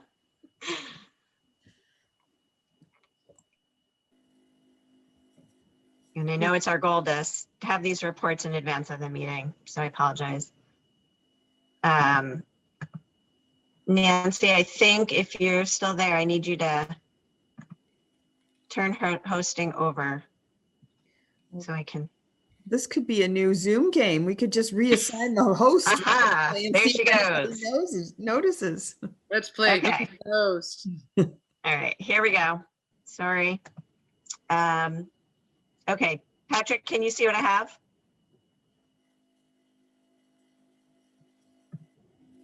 I can't hear you. Can you guys see my screen? Not yet. It says No? you're sharing your screen, but it's blank. Oh, golly. Oh, there it is. Now I can. All right, there it is. Okay, sorry, it sounds like my internet. Can you hear me okay? Make it bigger. Yeah, okay. So there's, I wanted to share this because you can see that Rob and I cleaned up the raw data so that we can now share it with the public. So the 3 links here, which the first one is the presentation of the results, and the second one is the summary provided by the Center for Rural Studies, upon which the presentation last week was built. Those 2 links were already shared out, but the summary link was embedded in the presentation, so it was a little harder to find. So I've pulled those out, and then we added the link to the raw data, which is new. And so the raw data, it's all of the responses minus the comments. And because you can see in our next steps, that's what Rob and I are working on now. Really want to get those comments out to folks as soon as we can. There's a lot of great info in there. We just need to go through and make sure that names have been removed. Did have a question, and this does not need to be answered now, and it maybe is something we can talk about in 2 weeks, which is whether we want to have an analysis done of that qualitative data. It is a time-consuming process to theme qualitative data, but it could be really valuable. And so it's something to talk about. So the survey is out there. And then I wanted to talk about the communications plan. We've had lots of different conversations about how we're communicating. And I'm recommending that for our regular board meeting, that we put the board communication plan on the agenda for review. So we built it about 2 years ago. And now that we're really in the weeds of this process, I think it's a good time to look at it again. Different issues have been raised. And so I think we should see whether this policy process that we developed is holding up as well as we want it to. And then the last thing is, as we move forward on our timeline, I think once the board decides how we want to connect with the community, then it would make sense to reconvene the community engagement committee to get input on how that might look. So I think it's important for the board to figure out how we want to proceed with this timeline and what the role will be of involving our community. And then I hope that we can reconvene that committee to work on making that happen and to provide additional input. So that is all I have. And again, those links to the survey, they will go on the MAUSD webpage in the facilities planning section. And then we'll get them out in our other usual ways so everyone can see them.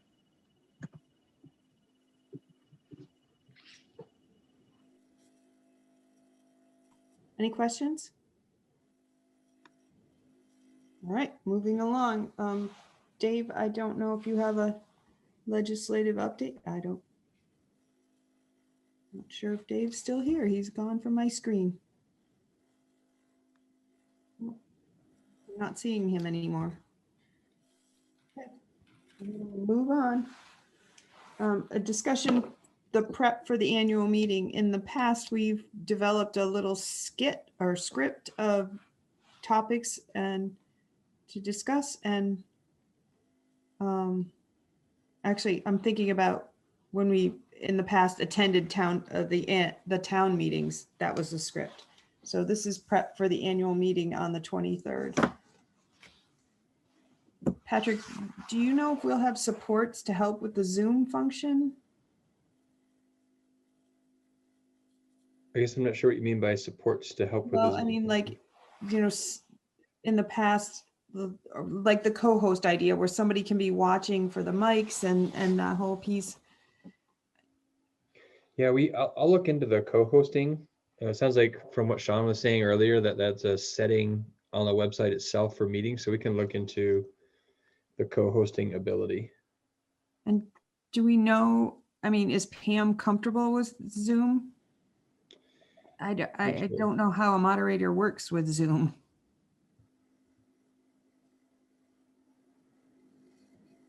We can reach out to Pam and ask her. And I can come up with some ideas for supports based on what Pam says. Okay.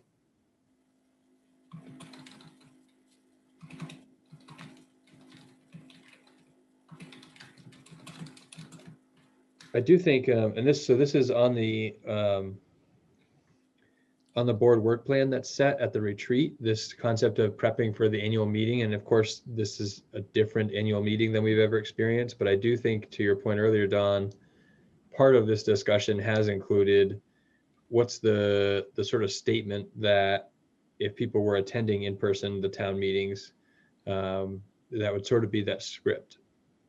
Again, I think, I'm not aware of any town that's holding an in-person town meeting, even with a date moved to something later. I think my understanding is that towns have put votes that typically happen from the floor into an Australian ballot as well. So it may be a moot point. I don't know that there's going to be an in-person audience at some point in time for a script to come from board members that represent that town. But we kept it on here because it was on the work plan, and it may not have a place this year. Having said that, I think there's some value as we have a lot of community members talking about things to think about what is a message that the board would convey if it had an opportunity to convey it, because in reality, you probably have dozens of opportunities each week to convey some sort of message. Steve has his hand up.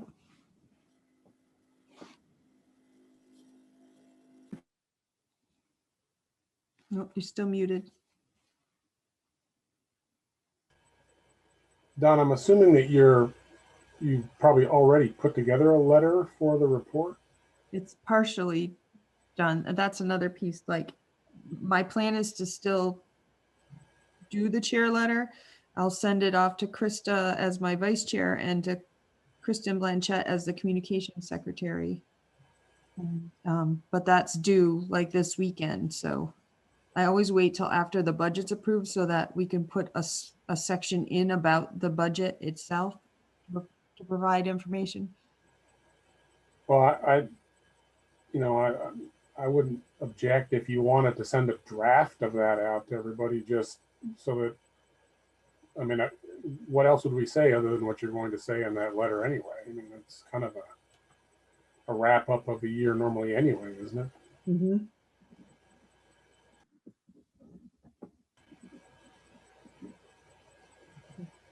So what I may do is send it to the two of them, and then once we fine tune it a little more, then send it out as a draft. Just remember to not reply all. If you have a comment to make, just make the comment only to me, please.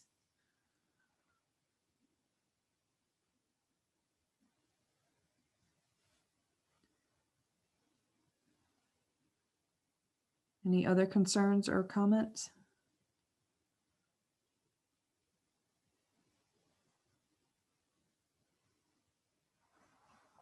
Okay. All right. We are not in need of an executive session. So is there any public comment for the diehards that have hung in there? Is there any public comment?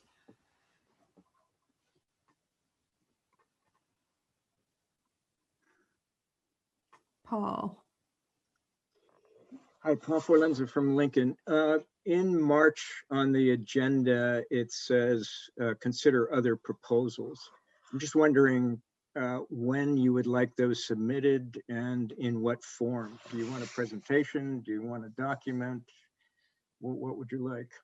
You can think about it. I don't need an answer now, but at some point it'd be nice to have that answer. Okay, I think we'll hash that out at the February meeting. We'll have an idea and may be able to get in contact or to send a message out so that everybody knows at that point. Okay, thank you. You're welcome. Any other public comment? Okay. Now we have the meeting evaluation. I've got it. Excellent. Thank you, Chris. Can you tell I was ready? What is the level of engagement of all board members, high or low? High. All right. Was the agenda followed, yes or no? Yes. Thoroughly. Any comments?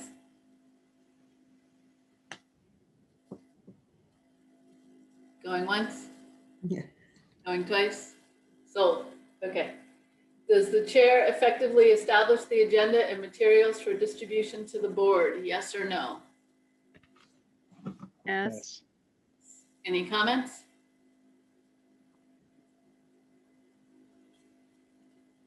Going with none. Okay. Is the chair effective in fostering a professional culture regarding fair and open deliberation, full participation of all members, and ensuring the integrity of the board process? Yes or no? Yes. Yes. Yes. Any comments? Wow, we got the crickets tonight. Okay. Other feedback for the chair? Thanks for all your work, Dawn. Thank you. Thank Thanks, you. Don. Thank you. And I will say, when we hit town meeting day, this is my 20th year. Oh, Oh my God. This is what insanity looks like. what went well with the meeting? We Done survived. before 10. Student participation. Very good comments. Very good discussion. Anything else? Patrick, I think you need to get one of those plaques gilded to give to Don. Yes, for sure. We'll find some extra thick plexiglass for Dawn. Bulletproof. What suggestions do you have for ways to improve future meetings?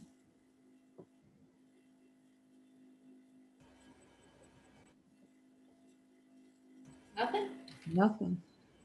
No Cake. way to improve these. Cake. Cake, okay. Cake is always good. All right, and that's a wrap. All right. Is there a motion to adjourn? So moved. Second. Sarah Roberto. All those in favor of adjourning at 9:56, say aye. Aye. Good night, everyone. Good night, Thank everybody. you. Good night. All I right. don't have to see you in 2 days. Sorry. I'm excited. Thanks. Bye.